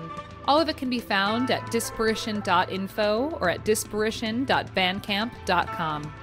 This episode's weather was The Ends and the Means by Robbie Hecht. Find out more at robbiehecht.com. Comments, questions, email us at info@welcometonightvale.com or follow us on Twitter at Night Vale Radio. Or have a weird dream about trying to buy chicken sandwiches with us, except we're not us. We're AC/DC. Check out welcometonightvale.com for more information on this show and our upcoming novel. Hey, we have an upcoming novel. And while you're there, consider clicking the donate link. It really does help us out. Today's proverb, top of the morning to you, the rest of the day to me. I never said this was fair.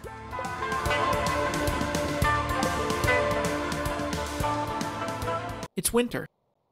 These are It's winter, and that means you should be buying sensible winter clothes, like our Welcome to Night Vale leggings that have a beautifully designed Night Vale landscape from your ankles to your butt, or our It Devours teeth leggings, which are horrifying and amazing, or a sweatshirt with Jessica Hayworth's incredible, mostly void, partially stars design. Get these practical, everyday clothes at welcometonightvale.com, clicking on store. We're constantly adding new stuff and taking out old stuff, so if you see something you like, grab it, because it might not be there for long. And hey, thank you. There's a billboard along the highway that reads, "Everything must go. Welcome to Night Vale."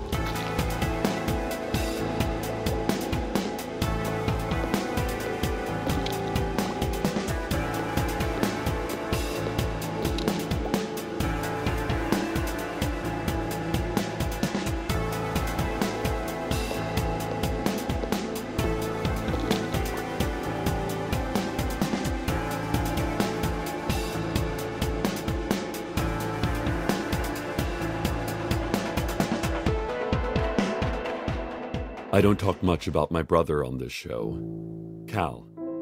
He visited the other day from his home out near Eagle Farm, up in the mountains. He looked gaunt and pale.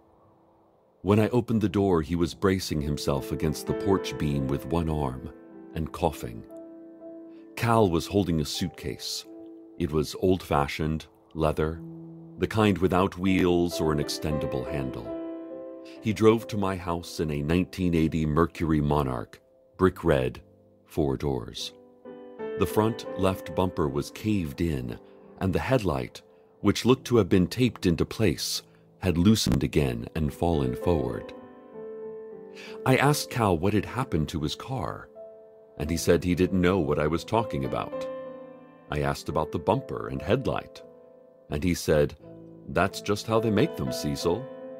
Then he teased me for not understanding cars and walked into my home before I could invite him in. Have you ever opened a box only to find another box inside that box? And then you opened that box and there was another box within it. And then you kept opening boxes hoping to find the last box, but the boxes became so small your comparatively large fingers could no longer open them, until the box was so tiny you couldn't see the box at all. I'm not sure what that means. It's neither here nor there, which is to say, it's nowhere. Aquí, ahí, todo el mundo, no hay nada. I don't know Spanish. Yesterday afternoon, Hadassah McDaniels and the other 5-headed dragons, outraged at the partial execution of Hadassah's brother Hiram last fall, moved into City Hall. They displaced Mayor Cardinal and her staff, who then called upon the sheriff's secret police and the rarely seen double secret police, a police so secret that even their members do not know that they are members. Both the secret and the very surprised double secret police, just that morning informed of their jobs, showed up at City Hall and tried reasoning with the dragons.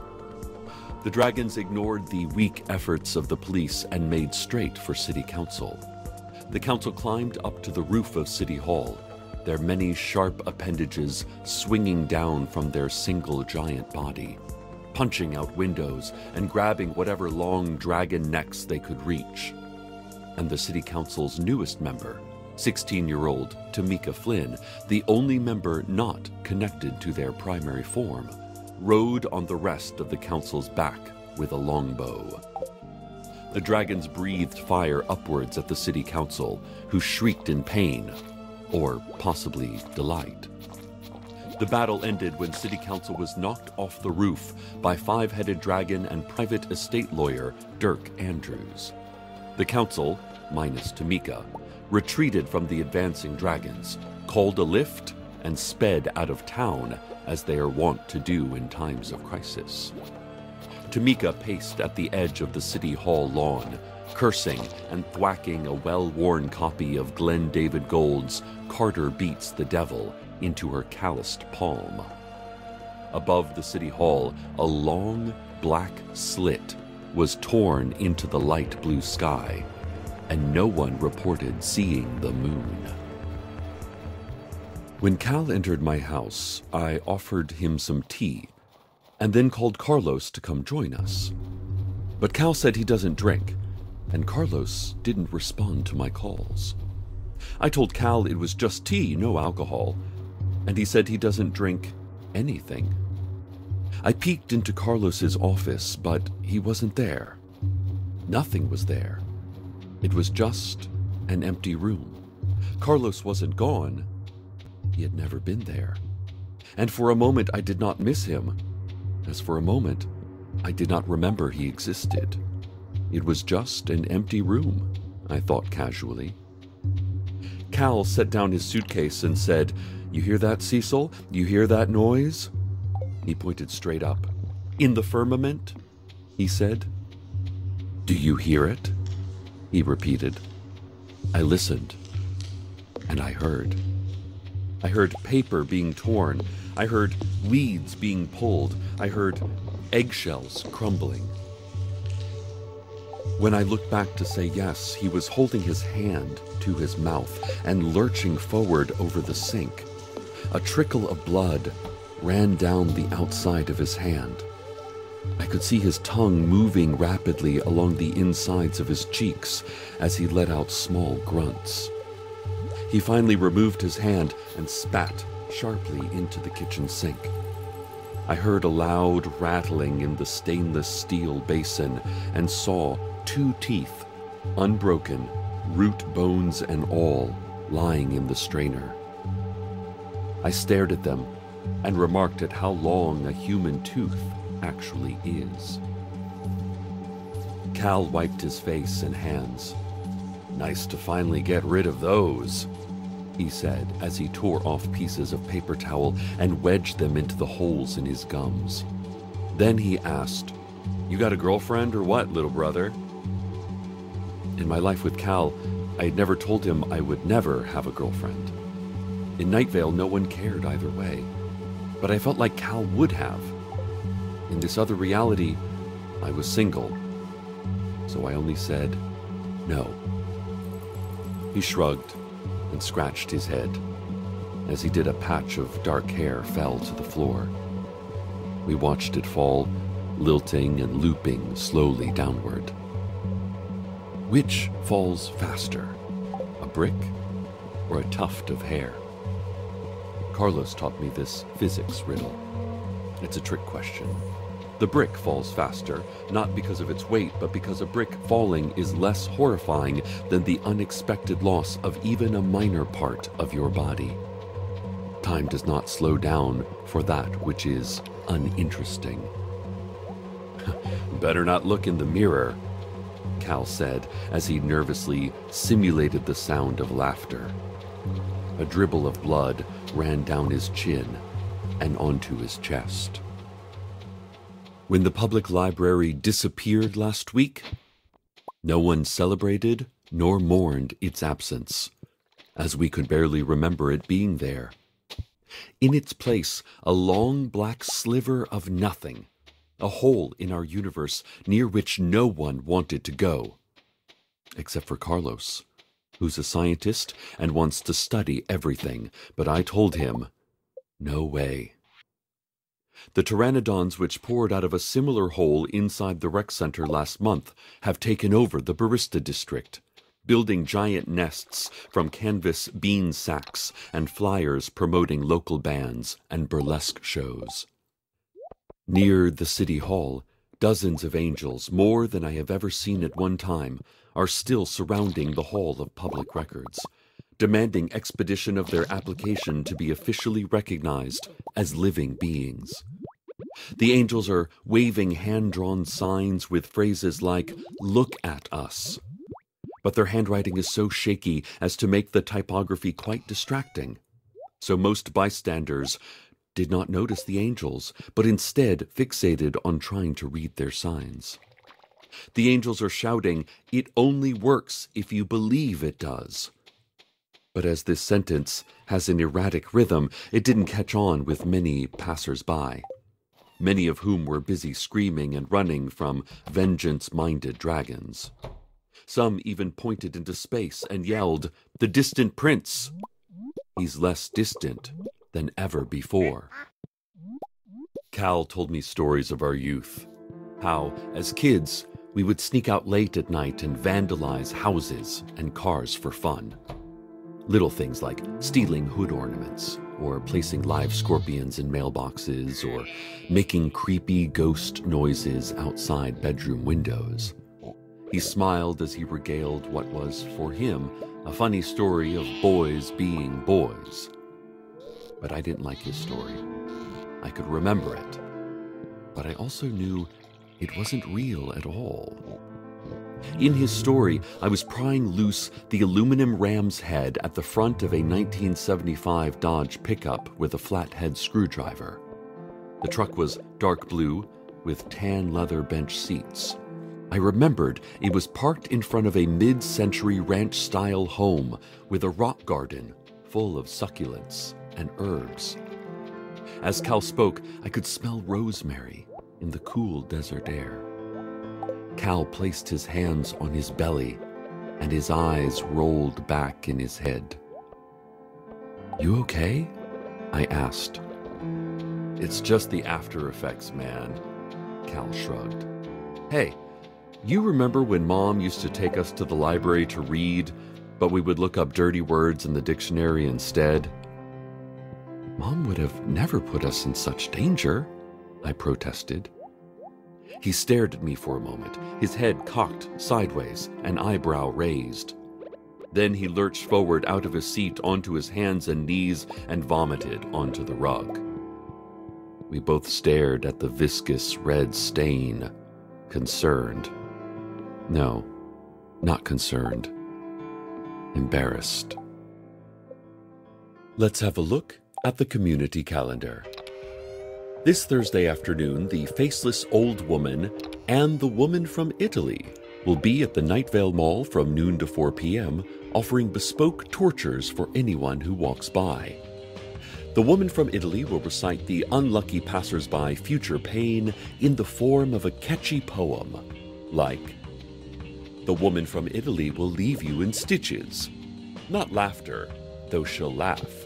A sound which is full of diabolical torment and wicked behavior, as she flays you before your friends and your neighbors. You'll yet be alive when she opens your chest, the wet beat of your heart and the choke of your breath. She coos, 'Don't fear, it's as quick as can be.' But in truth, there's years left to this misery."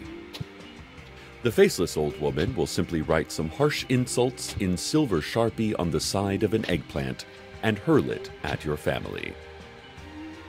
Saturday afternoon, the Night Vale PTA will be holding an emergency bake sale to raise money for the elementary school gym, recently burned down by Hadassah McDaniels. It's also a clearance sale to finally get rid of the storeroom full of baked goods that have gone unsold the past 2 years. Monday, another hole will open in the sky, and then another. Things will come, other things will go. I will remember that Michigan is a real state and its capital is Lansing, and that I once went camping with Cal and my mother and some family friends up near Higgins Lake when I was 9. Soon after knowing this, I will stop knowing it again. This has been the community calendar. I tried to explain to Cal that something was amiss. I had a sister, not a brother. I wasn't single, but married. I tried to show Cal photos of Abby and of my husband, Carlos. But when I went to our photo albums, they were different. There were photos of Cal and I as children, but none of Abby or Carlos or Steve or Janice or this radio station. None of a recognizable Night Vale. Based on our clothing and the cars and the fashions, no photo was older than, I'd say, the early 1980s. There was a picture of me as a teenager at Cal's wedding. I pointed at her and said, "Bethany. Still just as radiant, I bet." And Cal said, "Don't." "How is she these days?" I asked Cal, and he pushed me and shouted, "Don't." He started to cry. I kept my eyes down the hall toward the empty office. I knew someone should be in that empty room, someone I cared for, someone I loved, but I didn't know who. Cal's crying turned to sobbing, and he said, "I'm sorry, I didn't mean." I put my arm around him and said softly, I know, Cal. Shh. It's okay." "It's just when you asked about Bethany," he said. "You know she didn't. He couldn't finish the sentence, but I knew Bethany didn't.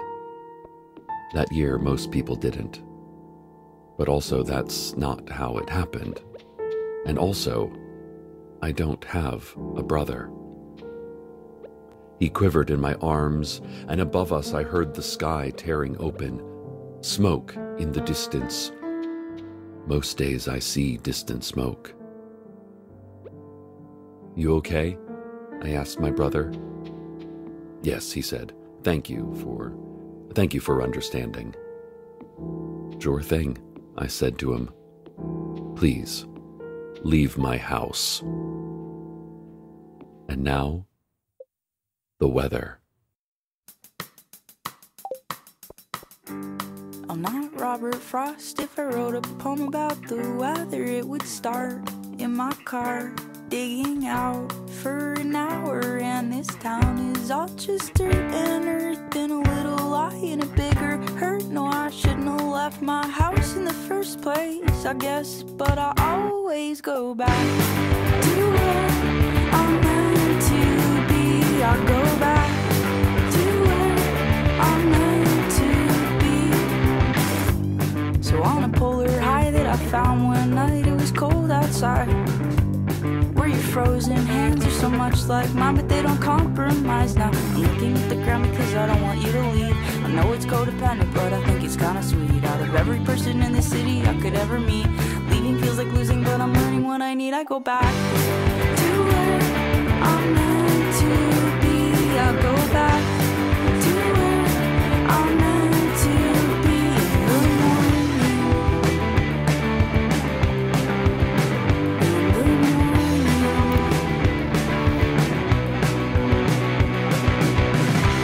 I wanna know when it starts. The eye is the storm. Everything is not what it was. I wanna know when it starts. The eye is the storm. Everything is not what it was. And I'm not Robert Frost.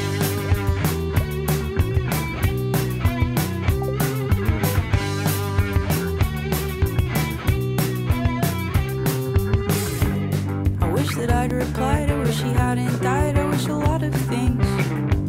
The day you lost your dog and I lost my car was a Saturday, but the frozen air and the frozen ice and the biggest hurts and the boldest lies are gonna disappear like the melting point, like my melting rules, like my melting life. I go back to where I'm meant to be. I go back to where I'm meant to be.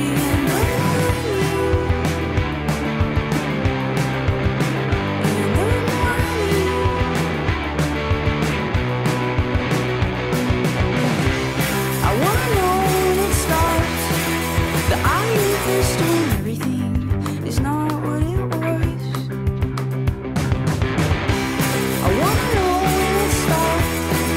The eye of the storm. Everything is not what it was. And I'm not Robert Frost.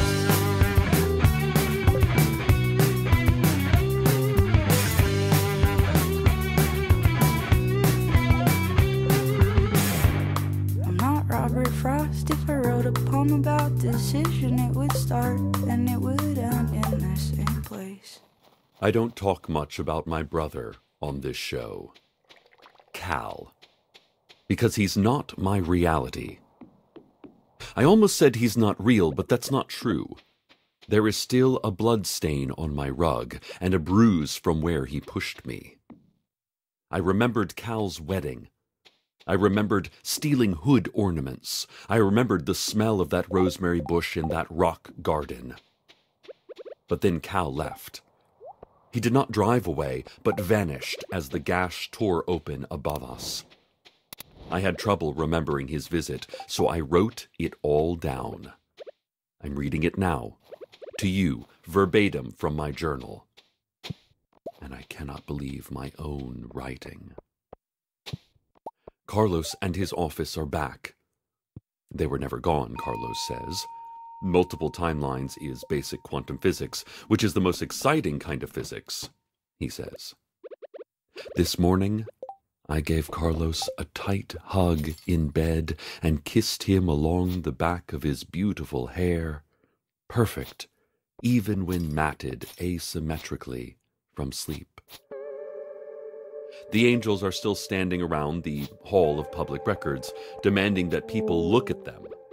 There is one sign that says, "We're angels and we're totally real, and you're making a huge mistake not acknowledging that. Trust us, we're totally angels." And while I appreciate the sentiment, I do think they'd be better served hiring a copywriter or at least a decent graphic designer. Holes are tearing open across the sky, and I can barely hear myself thinking most days. The dragons have marched into the city jail, freeing all of the inmates, mostly political prisoners being held for an unnamed international leader, as well as a handful of college-aged drunk tankers. Mayor Cardinal, from her home, issued a statement about the disintegration of our town and bleeding together of realities. The statement reads, "My father, who died of liver cancer when I was 5, has returned. He arrived from a hole in our reality. I am choosing to go with him, Night Vale. I am choosing the world where he did not die, where I did not kill my double, where dragons did not destroy our town. Listen to the ripping of the firmament and find the world you prefer, Night Vale. All else is pain." Listeners, I beg you not to do this. This is the world we have built, right here. If you leave, if you don't accept it, it cannot hold together. Hold tight those you love, Night Vale. Not for fear of their loss, but for love of their presence. Hold on to what you know is real. Life is only a narrative, but it's a narrative we write together. Stay tuned next for... Whatever was on the schedule for this month has all been scribbled out with charcoal. And with the same charcoal, someone has scrawled a story about Huntokar across the entire broadcast calendar. So stay tuned for that, I guess. And for what it's worth, and for however long our own narrative has left, good night, Night Vale. Good night.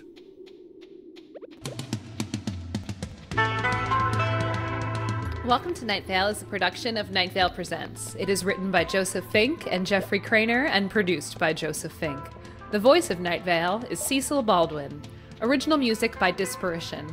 All of it can be found at disparition.info or at disparition.bandcamp.com. This episode's weather was Robert Frost by Mal Bloom. Find out more at malbloom.com.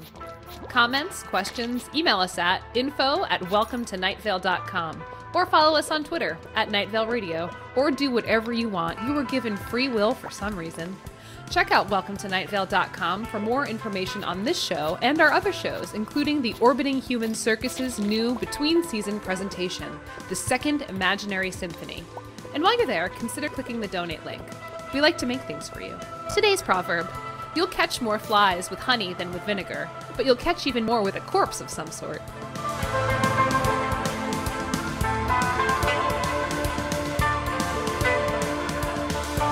Welcome to Night Vale isn't just a podcast. We also write novels. These novels are entirely standalone stories. You don't need to be caught up in the podcast to enjoy them, and they can be read in any order. Our first novel, Welcome to Night Vale, is about two women, PTA mom Diane Creighton and pawn shop owner Jackie Fierro, reluctantly joining forces to understand the mystery that lies in both of their pasts. Not to brag, but I'm going to brag, that Patrick Rothfuss said about this novel, quote, "This might be the best book I've read in years." And our newest novel, It Devours, is a thriller about science, religion, romance, and sand monsters that I genuinely think is even better than our first. Enjoy both of these New York Times best-selling novels wherever you buy books. And hey, thanks. "This is a story about Huntokar," said a voice on the radio. A voice you had never heard before, though she has been speaking to you your whole life.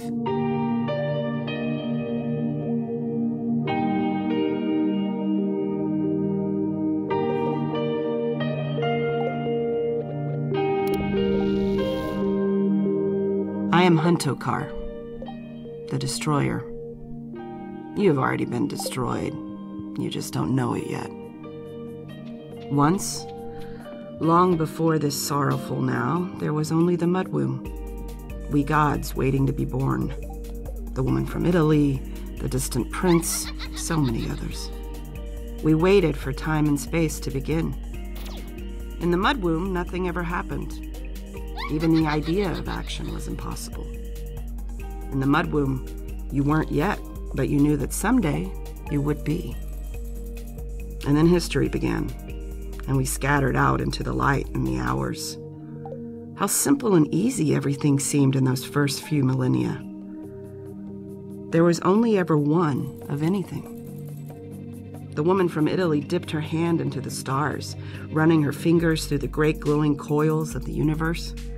The distant prince explored every far-off cave and every out-of-the-way hole, all of the dark places. A cloud in the corner of the sky glowed, changing colors every second and dropping dead animals long before animals ever existed.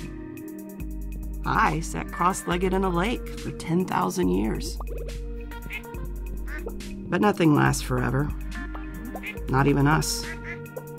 Soon there were other beings in this universe, and everything changed. The woman from Italy became fascinated at the pain that could be inflicted on these creatures. The distant prince began to shape some of them into wounded servants driven wild by what he had done to them. The glow cloud controlled the minds of any that got too close. And I thought I was the exception. I thought that I would nurture them rather than rule them. I was, of all of us, the only good one. But it was I who would end up truly destroying them. I've spent every moment since my mistake trying to put back together what I took apart, but it is beyond me. Every action that endeavors to improve only causes more suffering and terror. Even my appearance, once a source of awe, is now to them strange and horrifying. Nothing fits together like it used to. Cecil. Sweet Cecil, who I tried and tried to guide toward the truth, but I could never quite say the words. I am the Destroyer, I would say to him, but what could he make of that? My cowardice concealed the details of my crime. I couldn't bear to repeat them. Until now. I say this in every world at once. Everyone must understand what happened. This is a story about Huntokar, but is also a story about you and them and every poor soul who hears it. Of course, I say Cecil singular as though there were one of anything. But as we now know, there is not one of anything. There's a Cecil who would not listen. There's a Cecil who listened, but could not comprehend. There's a Cecil who did his utmost, but who failed. There's a Cecil who was gone long before I came. There is Cecil and Cecil and Cecil, and then there is me, trying to explain to him over and over about the choice I made. But all that ever comes out is the truth. I am Huntokar, I say. I am the Destroyer. All true. All useless. Each of us in those early days chose our domains. The glow cloud in the clouds, the distant prince in the distance, the woman from Italy, everywhere but Italy. We could each of us do whatever we wanted in the places that we chose. There was no criteria for my choice. I came across a valley, dry, almost lifeless, save for a few brave people who had worked out how they could be sustained there. And I chose them. I guided and taught them, and gradually a town grew. Night Vale. The one place in the world that was truly mine. I am the creator. And it was, I suppose, in the moment that I first felt love for my creation, that the fuse for the unraveling of all things was lit. Although it would not happen for many centuries, at the very inception of my greatest satisfaction and happiness, this tragedy became inevitable. Worship of me started as they became aware of my kind presence in their lives. Their love gave meaning to the passing of my years, and in exchange, I gave them a better and better world. They developed ceremonies devoted to me, wearing soft meat crowns and building what would become known as bloodstone circles. And this is how it was for a long time. Night Vale was not a place with any distinction to anyone in the world, except for me, who watched over it and loved it. A love that would spell its end. Now, in this destroyed world, I am forgotten. Still they have bloodstones, and still they worship, but never does anyone ask, what is being worshipped in those circles? Why do we have all of this meat strapped to our heads?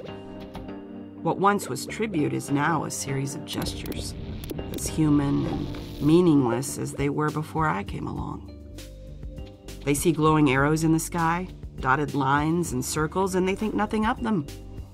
Air traffic, space debris, weird birds. They do not, cannot, will not read the messages from their God.